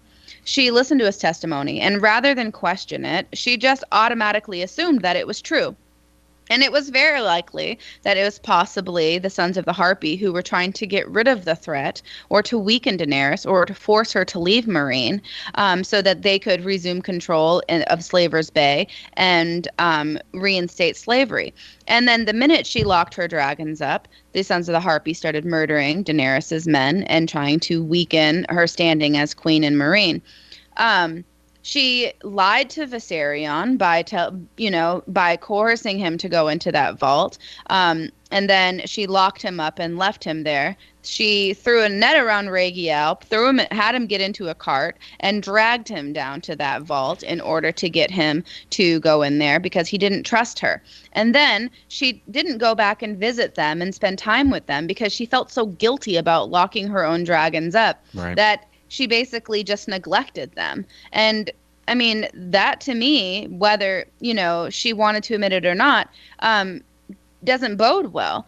There's plenty of history of Targaryens who didn't have to worry about their dragons going off, flying around Westeros and murdering children. And in fact, Drogon had absolutely zero history of attacking humans unless it was in defense of his mother or it was a direct command. There are even records of rogue dragons like Grey Ghost who swam over the Shivering Sea, and rather than allow a rider to claim him, he would just go and fish on his own and lair in the north and come back and forth to Dragonstone at his own will. But he never took a rider. Check this out. It doesn't make any sense that he would randomly just murder a little girl when he could fish on his own, when he could catch goats and sheep and all kinds of things, and he was doing that on his own. I mean, Daenerys, she should have questioned what was going on rather than just lock her children up. Maybe the goat was there and the kid was there and the dragon's like, oh, fuck it, I'm hungry. That's the scene they showed in the movie. And look at this. In the shows. Look at this, right? Look at the comparison here. I just thought of something. So let's put, well, you know what happens, Dany. Dany hears the story of the guy with the goat and, oh, man, you killed my kids and the dragon, whatever. Fine, she locks the dragons up. Okay. Now, let's put Cersei in a situation like that. Cersei would have told that guy to get fucked, and then she would have had his eyes jabbed out with hot pokers. Because that's the kind of mother she is. So I would have done the same thing Dany would have done. I would have, even though, I would have questioned it, but I would have done it, so it didn't look completely horrible. So Dorian, go ahead. I'm going to read the comments. We have Dorian. I think I'm saying that right. If I'm not saying that right, can you please spell it phonetically? Dorian says, Dany didn't have a lot of knowledge about raising them, the dragons, but why did she do it then? Was it because she wanted the Khalasar and without Drogo, no army? So I think Dorian's talking about the sacrificing. And Armani says, I just wish Dany gains some brain cells before the end of the Winds of Winter. And Jacob counters that by saying bad decisions by a 15-year-old refugee who sold to barbarians, raised by an abusive brother. Huh, who would have thought? I mean, you got to give her a little bit of slack, just like Sansa, a political prisoner. And Rob went to war, so he's 15 years old. He went to war at 15. Yeah. And then Armani says, I'm sure that in a freehold, it was punishable to imprison your dragons, especially after claiming that you're related to it. I don't think I understand that one. It could just be him being sarcastic. But, I agree. I don't think that she was wrong for... I don't think that she purposely meant to kill Drogo. I don't think that makes her even a bad person or a bad mother. I think that when she smothered him, it was more about taking mercy on him. But it doesn't make her less responsible for the predicament that he was in. Yeah. Although I do blame Ser Jorah Friendzone for her baby dying, because he picked, at least in the show, because he picked her right up and ran right into the tent. And I don't know if she could have said no if she was in a lot of pain. I don't know, but she did say no. I blame him. But I think that her baby was going to die regardless of being in that tent period. That's a good point. Shall we go to Lysa? Is it time to talk about this batshit crazy mom? Because let's do it.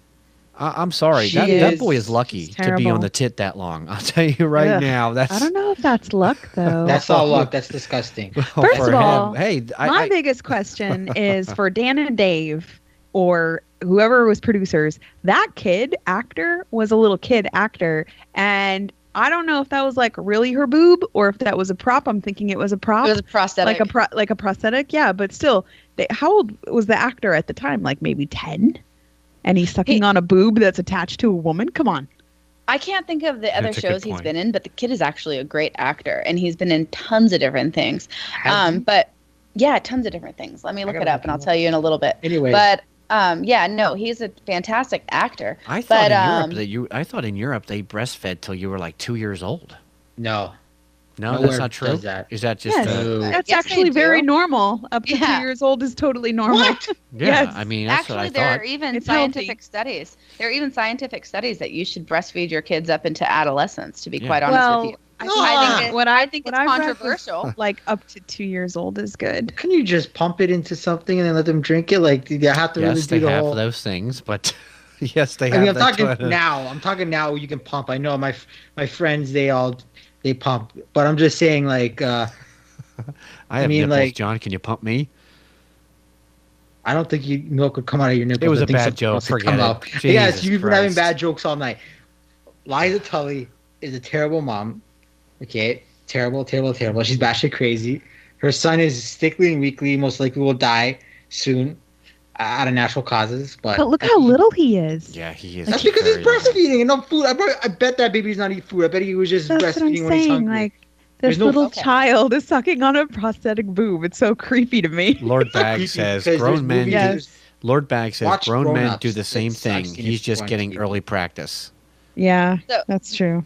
So the kid he's actually 16 now, and he was born in 2000. So if the show's been on for 6 years, and he was 10 when the show aired, but he was born in 292 AC. Oh my god. He's been in Game of Thrones. Get him to the Greek. He was the kid that was supposed to be Russell Brand's son, but ended up not being Russell Brand's son. He was adorable. He was also in The Boy in the Mirror, Broken, Awfully Deep, and The Last 10. So he's been in quite a few different things, but he was adorable in Get Him to the Greek. I love him. I think I remember him now from that movie. Yeah. That's He called his dad Aldous. That was a pretty amazing prosthetic boob because I was convinced it was Yeah. real. Yeah, I it was know. prosthetic. Are you sure it's? I think that's. Yeah, I actually Oh. read a list of Oh, facts. did you? And, Okay. yeah. Yeah. She So had that Armani kid. says Lysa was cancer. Mm-hmm. Yeah, I agree. Yeah. That shit crazy. I agree as well. That kid was so babied, it let's see. destroyed him. Do we have her for good? We don't have her for good. So But she's not even we on the do good have- list, right? No. But we have our own good list. So Lysa, she protected her son from everything. Breastfed him through adolescence in an attempt to calm his fits. So in Lysa's mind, if she breastfed him, that it was easier for him to stay healthy versus have his shaking fits and whatnot. She killed her husband to remove herself and her son from King's Landing and the royals, and brought him back to the Eyrie, where he would be guarded by Men of the Vale, his bannermen. And all of those things, other than killing her husband, which was a terrible idea, was in the best interest of her son. Selfish, yes. Disagree. Putting her son in a situation where no one could have access to him to kill him was a great idea. Not that anyone specifically wanted to kill him, but then she turned around and exposed him to somebody else, which makes her a bad mother. But wanting to protect your son no matter what does not make you a bad mother. No, but what I think what makes her bad is, yes, you protected him, but not having a male influence to teach him, to raise him to be right, makes her bad because Robert told her you should have Tywin be his ward. That was the most awful decision that he could have ever made. You needed someone strong, and not Peter Baelish, because he's not a great person to teach.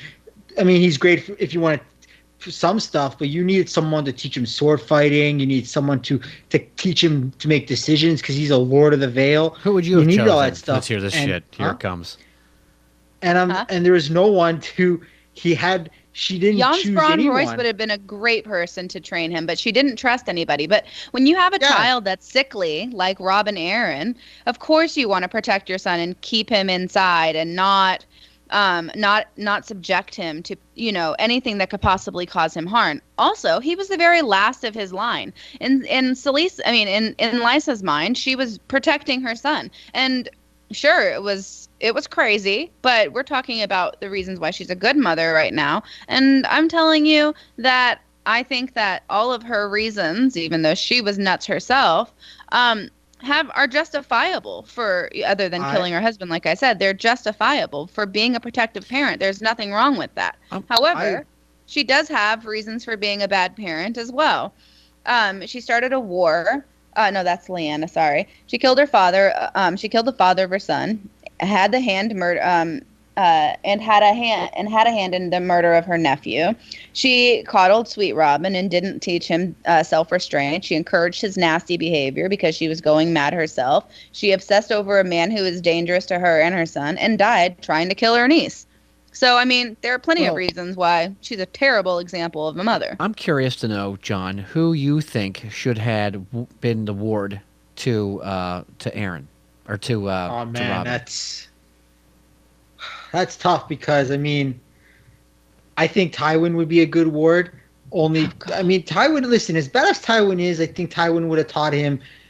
Tywin might have. If I'm looking at the landscape of where we are, like if we're talking like during or right around the time when Jon Arryn dies, I'd have to say Ned Stark would be the most best thing, There because it let's be is. honest, if John Aaron just dies, if this is right after John Aaron dies, and she decides you need someone to who are better than Ned Stark, who was raised by John Aaron, like not having that male figure afterwards is what makes her bad. Yes, what she did was good to protect him, keep him isolated, have the Knights of the Vale there, but not having a strong male influence to teach him how to be a lord, because he's not a really he's being bullied by Peter Baelish. Is kind of like influencing him, telling him maybe throw him over, and then he's kind of doing what Peter Baelish tells him to. So he's a kind of a puppet. This is the same thing. This is the same thing with Joffrey and Tommen. They never had a good male. They never had a good male figure to kind of teach them. Tywin started teaching Tommen, and then he died. But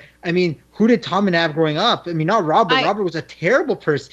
Robert didn't teach Joffrey anything, at least that I know of. So I mean, yes, she protected him, and that made him good. But it also was bad because you didn't have someone to protect. You didn't have anyone to kind of teach him. So basically, you're saying Ned Stark, okay?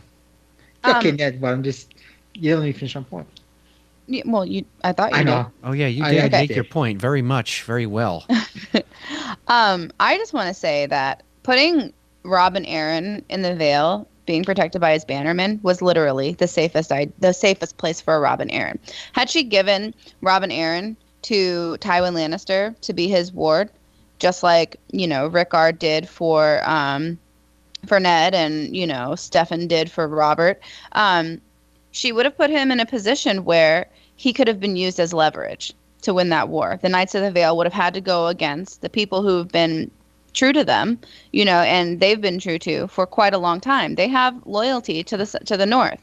Ned is his uncle by law, you know what I mean? And he does genuinely care. He did genuinely care for Robb and Aaron, but it doesn't change the fact that he also could have used, or Robb could have used Robb and Aaron as leverage to persuade the Vale to come into the war. Now, having the Vale in the war would definitely be a good thing, because they could have overcome a lot of obstacles having the Vale in replacement for the the Karstarks, which were sent away when Robb beheaded their lord. But I think that the point is that no matter what would have happened, whoever would have been his ward, Robin would have been in a position where he would have not only been being raised to be, the lord he was supposed to be, but he would also have been a tool, a puppet, and leverage. And I don't think that either circumstance was ideal for Robin. Well, I want to hear. I feel like I haven't heard Trin Harley tonight, and I want to know what you think about this. I'm going to read a whole bunch of comments. But actually, I got something real quick. Okay. If you were to ask me, Chris, who would you want to be warded to? I would say Tywin or Peter Baelish. And Terrible. You can all take that however you want it, but Ned Stark, not happening. I like the nice guy. No, not for me. But go Hold ahead, on. Trin. Go ahead. Wait. Hold on. Let Trin go. We haven't heard. We everyone else has talked a lot. I want to hear Trin talk now. Okay. Well, I want to go through these before I lose them. Armani said Robin's gonna die. Harry the heir. And then Lilith said, give him all he wanted, and that's not a good mother, in my opinion, talking about Lysa. Mama Cheryl says, you can't sword fight with your mouth on a tit. And, there's probably a lot of men who might say that you can, but anyway. Lord Bag says, there's being protective, then there's being overprotective. Jacob says, everything is justifiable. It's called sociopath. And Mama Cheryl said the only one that kid could have related to was Varys. Jacob says, I agree, Ned would have been the guy. And then Armani says, Ned's not a calculating man. Too honorable, could have gotten Robin killed too. Dorian says, Tywin would have been great. And Lord Bag says, for his faults, Tywin would have been a good role model for Robin. I agree with on that. Dorian says, even Tyrion. And Mama Cheryl says, but would Kat have accepted Robin? I think she absolutely would have, because it's her own sister's kid. So I do think that she would have been, like a mother figure to her. Or She to would him. have. She would have definitely offered him something that was different from what he was used to, for sure. A hell of a lot more than what Sansa got from Lysa, because she was just absolutely horrible to Sansa. And at the time, Sansa was an orphan. when she came to live with Lysa, because her dad's head had already been cut off and her mom was killed in the Red Wedding. So when she came, she was legitimately an orphan. Granted, she was married off to Tyrion, but So do you think that Lysa is? Where would you put her in the good or bad category? probably right under Selyse. Definitely. That's kind of what I'm thinking. Yeah. Too. A little I too got her number overprotective, not letting Yeah. the kid be a. I have her be a higher man. than Cersei, honestly, just because Oh. I don't know. They're kind of neck and neck though, because they're both mothers who use their kids as pawns to give themselves more power. Because Lysa didn't have any power in and of herself. She only had power because she was the Lady of the Vale, and kind of the same deal with Cersei. She was the regent of this heir. She didn't have any power outside of being married to the guy or having her own or being the regent mother. And how crazy is it? You come up to see this woman. She's sitting up on this throne, right, and got the hole and all that, and her kid's sitting there sucking on the tit, and then the kid pulls away, and she's sitting there with her tit hanging out, like no big deal. Like, hey, let's have a meeting. Everyone, look at my tit. It's no Right. big deal. And here's my kid sucking on my tit. It's not a problem. There's a big Yeah, like the whole problem court with this. was there. Yeah, Yeah, like the whole everybody's court. watching. Like, this is definitely batshit crazy. Something is not right here. Now, John, what did you want to say? I just want to know why you wouldn't want to be Ned's ward. Ned's like, he's a proven battle commander. He is better battle commander than both Peter and Tywin. That is absolutely no No, way. he's not. You are what are you talking absolutely about? smoking some He's- nasty shit, my friend. No, he won the war. He was the reason. He was the reason why they won the War of the Five Kings, because Are Robert you lost the battle. kidding he me? lost to, he lost to Randall Tarley. Ned saved Robert. Okay, he's way more proven than Tywin. Lost Tywin lost every battle in the War of the Five Kings. Yes, he won the war because he went underhanded tactics to win the war, but he lost every battle to Robb, who was just like a 15-year-old boy. I mean, I get what you're saying. You're a Lannister, so you love Peter Baelish and you're a Lannister, so you're naturally going to choose those guys to I be don't your understand wards. why you don't see the logic here. Tywin. I don't understand why we're talking about these guys I know. during Mother's Day. It's I know, crazy. but because Chris brought it up. Peter I Baelish had came to from know why. nothing. He came from nothing. Ned was born into the high life. Peter Baelish came from nothing and made it as far as he had. And a lot of people have zero respect for that. Are you kidding? Whether you like the character I or have not, respect for that. you have to respect that to some I- point. I Zero respect to that. nothing in a world like this. I do like Lysa's clothes, though. She had really good costumes. I was just thinking the same thing. Yeah, the Tully women have good clothes. Yeah, you and I are going to have at it after the show because you are absolutely fucking wrong, my friend. I don't think I'm wrong at all. Can I we think can we each have talk our about different- can we talk about Rob's wife in the show, who was pregnant with his kids, right? She would have been a good mother, don't you think? Talisa, Yeah. right? Her name was Talisa.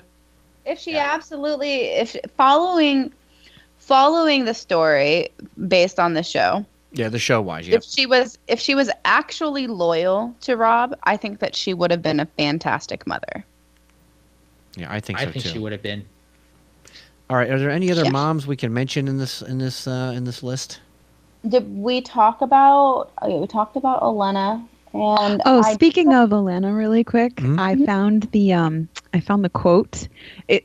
So Marjorie and Loris's mom, the Lady of Highgarden, her name was Illyria Hightower, and the reason I remember her being in the books was because Olenna said some funny shit, and she said she was talking some trash or something at one point, and the lady turned around and said, "Mother," like to kind of stop her, and she goes, "Don't call me mother. If I'd given birth to you, I'm sure I would have remembered." And I just thought that was like such an Olenna thing to say, because she'd be like, "I didn't give birth to you." she's such a battle axe. She's a I love her. She's a badass, man. I love her. I mean, her season. She stole the show in. I think it was the season 3. She was like she was one of the key standouts in season 3 when it comes to characters. I mean, she's a badass. Like telling, So much like personality. sitting with Tywin and being like really challenging Tywin. I'm like, that's awesome. Marnie I think said, that was season 4. I think, but yeah. Armani says Olenna is bae. Yeah, no. And you know what's funny is if you see old pictures, because she's an actress who's been around for a really long She's time, beautiful. and you see old pictures, she is stunning. Absolutely stunning. And even as I don't know how old she is now, but even as an old lady, she's still gorgeous. Yeah, she was like in a couple that's Doctor. really beautiful face She was for in a an Doctor old lady. Who episode. I saw her, and I'm like, oh my god, there she is, and she looked good. Here we go. I just think the last person You know that we what? should cover is. I can mute you at any time, John. I can. I have the ability know to you do can, that. Chris. I hear You you know I love talking you, shit Chris. in the background. Oh, I'm here not we go. talking any crap. I love Fuck you, you. Chris. If you don't like Doctor Stop. Who, you can go I don't fuck like yourself. Doctor Who. Go. I don't like Doctor fuck Who. yourself. You can't hate me for not liking stuff that you like, Chris. You can't. But you're Okay, a 'cause nerd. then- 'cause You're then on the then Total Nerd Takeover Network. How is that possible? I didn't vent you properly, apparently. You did. Are there I don't any know. other From mothers? They wanted to like Doctor Who. You didn't like Firefly, Chris, so Exactly. everybody's Thank nerd you. cards are up for debate here. Yeah, that's Man, he true. doesn't But like but I that. can list 100 million other things. Believe you me. The only thing I wasn't really happy. I didn't not. Well, I just never got into it. I watched it. I just never got into it. So, any other mothers we can talk about? Yeah, I think we should just address, well, Lady Tarly and Lyanna Stark. Yeah, let's do these, and then we're gonna shut it all down because we're getting really late in the show here. Lady So- Tarly. You want to go with is a Lady? great mom because she has to tolerate. She has to tolerate Randall. Is this good or bad? This is good. She's a good mom because she has to tolerate Randall Tarley, who seems like a guy that just might beat her. Okay. And B, because she loves Sam so much. And she loved that baby when she saw the baby. She loved Sam so much. I mean, it's like, she didn't even care. Like, she stood up to Randall Tarley and be like, this baby is staying. Okay. Like, she's like, that's awesome. Randall She's- Tarley, God damn it, is like my father, except for my father's worse. He's more just an asshole to be an asshole. So Wow. I can relate to what Sam had to go through. And my poor mother, thank God I had her. I would not be here today if it wasn't for her. But he was a complete piece of shit.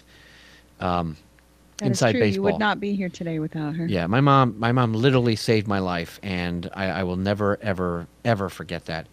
And I owe her everything, not just because she gave birth to me, because literally saving my life from my asshole father. But Happy Mother's Day, Chris's mom. yeah, Mom, Janice, I love you so much. You're the best. You're the mother of Total Takeover. That's true. She's been on the podcast before. It was a long time ago. But I listened to her on the Hockey Hour. Yeah, her and my sister used to do the Hockey Hour podcast. Yeah, they may still do it. But I can definitely relate to her being on the good side because that's a very difficult situation to be in. And in this time period where you're not really allowed to disagree with your Lord and Lord husband, especially it just wasn't the place. And he was a dick, complete dick. Yeah, it's going to be really happy when Sam takes over or Hornhill and when Sam takes over Hornhill and potentially Highgarden, it's going to be like the look on his face. I just want to see the look on his face when Sam gets to inherit Hornhill and Highgarden. Heavy tinfoil here. Very. You can't say that for certain. I know. I'm dreaming, but I'm dreaming. So She's a I great think mother. I think that Lady Melissa Tarley was a good mother because she loved Sam more. She loved her son more than anyone. She didn't judge him. She thought of him as perfect. She was sweet and caring, and she was a dutiful mother. And I think that all of those things matter. But she's also a woman in Westeros who doesn't really have much of a say in anything. But she also has a few faults as well. I mean, and obviously it comes back to being a Westerosi woman and having only so much power. But she also stood aside as her husband forced his oldest son and heir to abdicate his right to be the future Lord of Hornhill. She allowed her husband to abuse, belittle her son, and send him to the Watch rather than the Citadel to become a maester, which was his only dream. She allowed Randall to reduce him to a coward even once he confessed to killing a White Walker and fought in the Battle of Castle Black. And she stood silent while Randall verbally assaulted her son after he returned from the Wall. And for all of these reasons, she didn't have the backbone to stand up to him. Even Cersei Lannister told a king that if he ever put his hands on her son again, that she would kill him. I mean, she had the ability to stand up for her son, but she was afraid, and so she didn't. And unfortunately, being a mother is more than being afraid. It's being an advocate, and she didn't advocate for Sam, and that, that does strike. It gives her a strike against her. You don't have to answer this on the show, but do you know what house she comes from? You can answer this on the post show. I just want to know what house she comes from. I think that she's a Florent. Okay. Yeah, I agree with everything you said. She's a great mom. There's no bad qualities in her. She's an amazing mom. Sam is a wonderful kid. So there you go. She's a Florent. Except for she cowed down when she could have stood up for Sam. I mean, well, at some point though, Sam's also got to be a man and stand up for himself and say, "Hey, Lord Dad, go fuck yourself, okay, pal? I killed a white. I gave this girl over here the bone, so go fuck yourself. I'm a man." I don't think you can stand into a guy like Miranda Tarley. I think he's a guy that would just backhand her. He is pretty intense. He may backhand her. He's way too like you could stand Yeah. up to Robert. You could stand up to. I don't think A lot of wives could stand up to people. Robert. I don't think you stand to Miranda Tarley. He will backhand the hell out of her and put her in her place, man. Like I just think She was threatened cousins. to kill. Go ahead. Sorry, he threatened to kill his oldest son. Okay, so you could. So if you stand up to him, she's getting backhand. Yeah, She was but Salisa's cousin.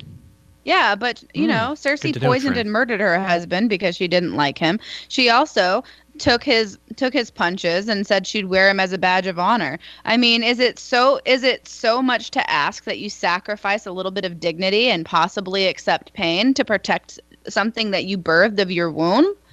You know what I mean?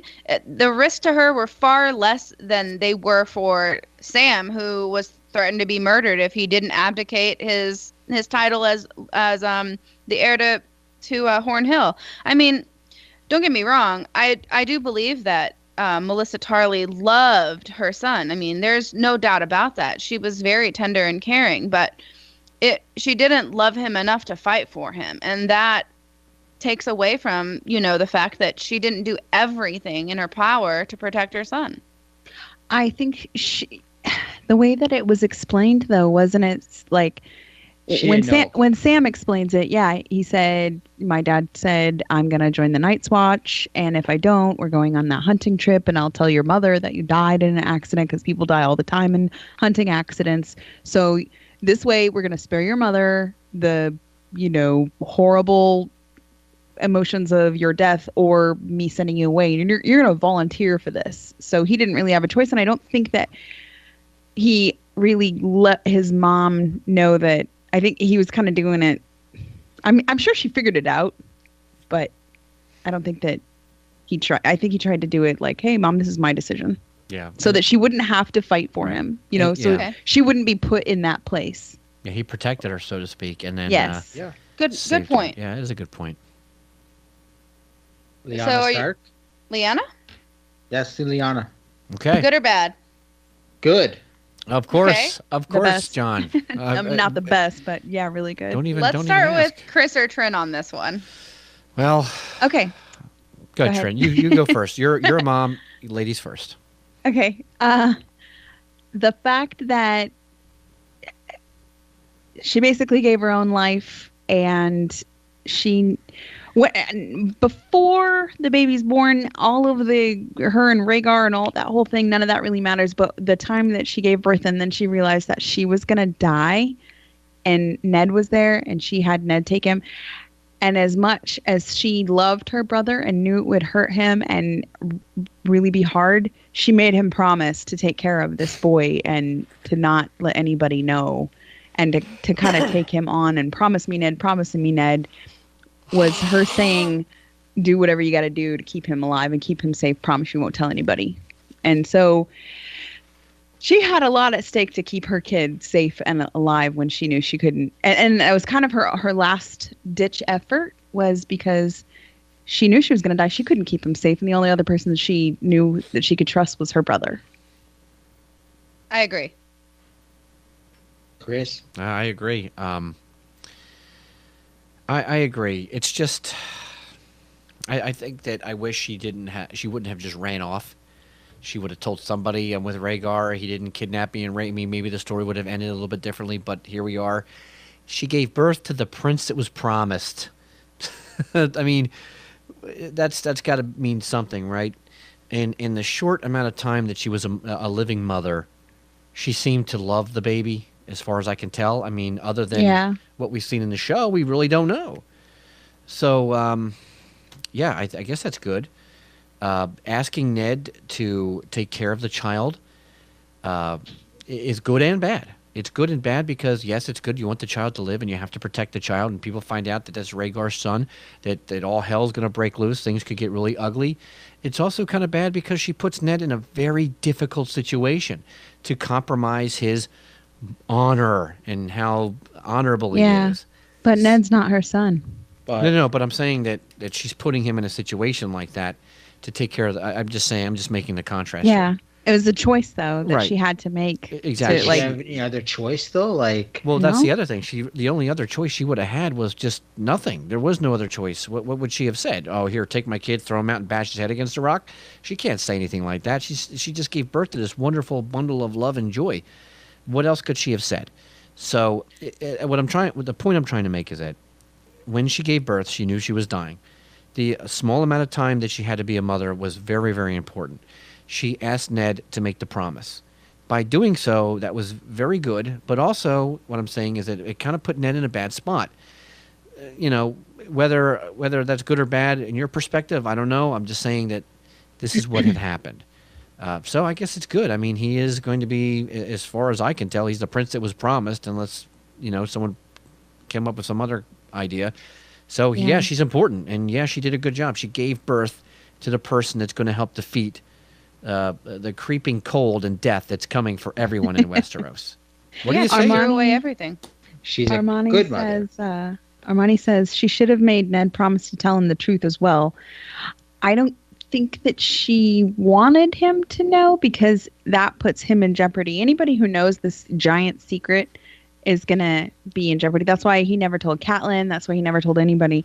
And then Armani also said Benjen knew because he clearly knows more about her than Ned did. And then Agreed. Dorian says, I think even if she did tell, but Robert would still start a war out of jealousy. Yeah.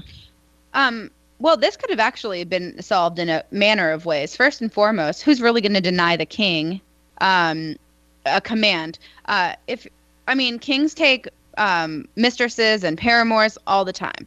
I mean, Aegon the Unworthy is a perfect example of this. He had a fucking harem for the most part.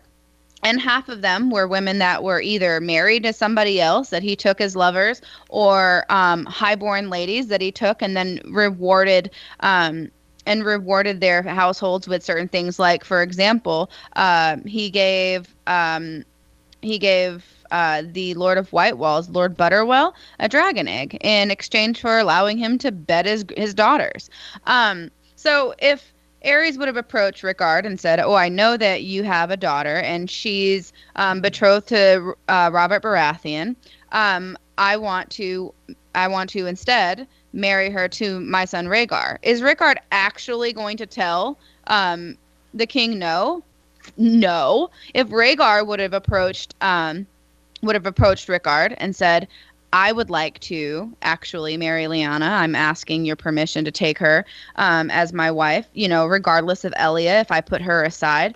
I don't think that Rickard would have denied him because he had Southern ambitions. I mean, there were ways to go about this that could have not involved bloodshed, but they did it completely different. I agree with you, Trin. I mean, she held on for dear life, fighting a fever until she could extract a promise from Ned that he would keep her son safe. And I agree that maybe not that she wanted Ned or didn't want Ned to, expose who Jon actually is. But I think more than anything, what she wanted was for Ned to protect him. And she left her son in a situation where she knew that he would be put first. You know what I mean? That his safety would be put first. But in the same breath, Lyanna started a war to run off with a prince who she wasn't betrothed to. She gave birth to a son while her people were dying for a lie. She allowed her brother and her father to die because they believed her taken against her will, and didn't attempt to set things straight by Raven. And being that, and being the reason for losing countless lives and destabilizing an empire by placing a new king on the Iron Throne. I mean, there were definitely ways that she could have spread a message that she was alive and Rhaegar wasn't at fault. I mean, I do think that Ned would have pulled back and he would have taken his army with him. Armani, I agree with you. Benjen did know everything. I think because Lyanna was possibly at Winterfell the whole entire time. And that's, again, my tinfoil. But, I mean, it's highly possible. But Lyanna made stupid decisions in order to bring about this love affair and, not be with Robert. And for that matter, it doesn't make her necessarily a bad mother, but she didn't think ahead in order to bring her son into a world where he wouldn't be faced with these type of challenges. And having a baby because you can have a baby is a stupid reason to have a baby. And having a mom baby wouldn't because have died. Having a kidding. baby because you a bad joke. Have a better life or a future to offer him is a good reason to have a baby. And in the end, you just know that Lyanna didn't want to marry Robert Baratheon, and she fell in love with a prince, and she forsaked everything that mattered to her, including her family, in order to be with a man that she could have been with anyways, provided things had been handled correctly. Do you want to hear the babblings of a lunatic? John, why do you think it's a good thing? Come on, man. She's a good mother. I mean, How? she's just a good mother. Okay, I mean, forget all that stuff. Okay, listen, did she make mistakes? Yes, but I don't think even if she explained herself, I still think there would have been a war. I mean, you can't just run off. I mean, if she would have ran off for Rhaegar, I think there still might have been a war. I think the true escalation. I think what really started the war was Brandon and Rickon getting killed. I think that's what started the war. If they send the Raven, what do you think would happen if the Raven gets out that she ran away? I mean, I think there still might be some conflict. I mean, Robert's gonna be like, what the fuck? You're just gonna run off? You're betrothed to me. Get back here, bitch. Sorry for language. He doesn't have any say over the crown prince, though.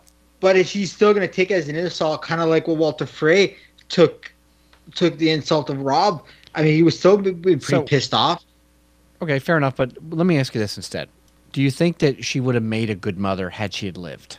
Yes. Because she wasn't very long, alive very long.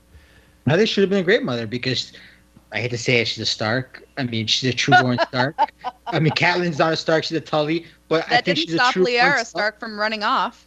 Okay, she's a true-born Stark. I mean, I think she would have been a great mother. She would have had a great support system around her. Uncle Ned would have been around. I mean, I think she'd been a great mother. Okay, fair enough.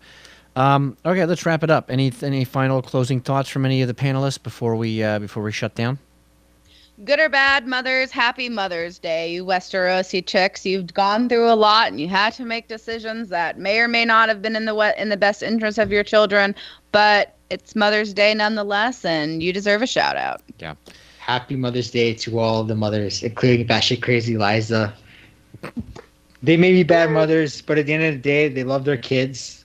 Seriously love their kids. I don't blame the mothers. I blame the guy that wrote the mothers, George R.R. Martin, for making them the way they did. Sick but bastard. I will say, one of the best mothers. Shout out to Melisandre, who gave birth to the smooch smoke baby. I still think she's one of the best mothers because that baby had one purpose in life, and he accomplished his goal. He killed Renly Baratheon, and somewhere that smoke baby is just walking around Westeros, being like, he's just walking around being like, I can looking do like want, Stannis. man. Oh my god. Yo, my mom is hot. Yo, he's probably up there talking to people like, yo, my mama is smoking hot, man. And I she's came like out of that. 1,000 years old. She's smoking Yeah. hot, man. All right, She Trace. definitely didn't have any more eggs fallen because not after 400 years. So Okay. That's why it came out a smoke baby demon, because she was 400 years old and her eggs were rotten She had a dead inside of her. Holy shit, it's rotten. Oh my god, I don't even know where Happy to Mother's go Day to from all the this. mothers. Yeah, happy Mother's Day. Happy after Mother's all Day to that. Westeros. Okay, if you're alive at this point, you have accomplished a lot as a mother just being alive. Okay, because not a lot of mothers can say that. R.I.P. Catelyn Stark. All right. Thank you so much for listening to this podcast. You can check us out each and every single week at facebook.com/Behind the Iron Throne for our live show that we do every Sunday at 7:30 Eastern Time. That's right. We do it live. And you can join us in the chat and help shape the show because you are a part of the community, not just people that listen to the show. I want to thank everyone that couldn't be here live that downloads this podcast each and every single week. Your continued support helps to keep the lights on here at the studio. Again, like I mentioned, we'll have Amazon and Audible links and different links in the show description and on the live description as well, so that you can keep us operating here at the studio. Thank you so much, Jonathan Stoma, Starklover. We love you here at the studio, and of course, we love you so much, even though you drive me batshit crazy from time to time. I love you too, Chris. You also drive me crazy, Chris, with your Lannister-loving ways. Thank you, everyone. Everyone go write reviews on iTunes. I love the community. You guys are great. Anthony, I don't know about you, Anthony. I don't know about you, man. We're becoming enemies here. Awesome. Okay. Trent, thank you so much for being on the show, and please let everyone know about your awesome podcast that you've been putting out. With all of the secret agent work that you're doing at the same time. God bless you. I don't know how you do it. You're an amazing mom and an amazing podcaster. My kids are all grown up, so it makes it easy. And actually, lately I've employed some extra co-hosts and guests for my podcast because I haven't really been able to keep up with the game as fast. But that's changing soon. It's EQ2LFG is the name of the podcast, and it's for EverQuest 2 video game. And go check it out. We talk nerdy video game MMORPG stuff. Also, for everybody out there, I'd like to get some feedback from the podcast listeners as well as all of our viewers right now. Anybody who's watching this or watches this later, I still would like to get together and do a Dungeons & Dragons Westeros theme. So if you guys are interested in that, please email us. And I'm sure Chris is going to give all the email information. But if you're interested in that, get a hold of us because I would really like to start putting that together maybe for this summer and do like a summer campaign Westeros style. That would be cool. And you can you can contact us on the Facebook page or behindtheironthrone@gmail.com. But you cannot be afraid to be on video because it would be something that we would live stream on a different platform, but we would definitely want to do that. It'd be a lot of fun. You could actually interact with us live, and we would be rolling the dice to see whether you live or you die. Yeah. Oh, it's so exciting. I can't wait to see that. Awesome, Trent. And, of course, if we get over 100 shares, we're going to be seeing some drinking action. Yeah. Mm-hmm. Any video. You guys want to share it 100 times. You can do share it in lots of different Come on, places. people, you can do it. Otherwise, we're Doesn't gonna have to be lower this the video. bar. And the lower the bar isn't going to mean she's going to get drunk. The lower bar means I'm going to dance naked on my studio desk here, and you don't want to see that. That is I haven't done that since college. Hey, you do what you got to do to get through. You know what I mean? You're Anyway. going to break a hip. At this point, I might. We'll break more than a hip. Just really quick, final tally. Gilly wins by 93 votes. Wow. Gillyweed. Okay, so Andrea, thank you so much for being on the show. Thanks, And, guys. boy, Thanks you for do a having great me. job. It was fun. Great job. All right, so that's the end of the show. Happy Mother's Day, everyone. We love you so much. Remember, you're not just a listener. You're part of the community. So, get over here on the Facebook and join us. All right, we'll see you guys next week for another amazing adventure within A Song of Ice and Fire. Because Peace it's out. sexy. Whew. I wish I had a smoke baby with Melisandre. God, it's awesome. John, help me sing the Westeros song to mothers. Ready? I'll always mothers. love my mama. She's from Westeros. Westeros. What's the next verse? Take it away, John. I'm surprised she lived this long. Because my Don't mama's a care. Lannister. Okay, listen.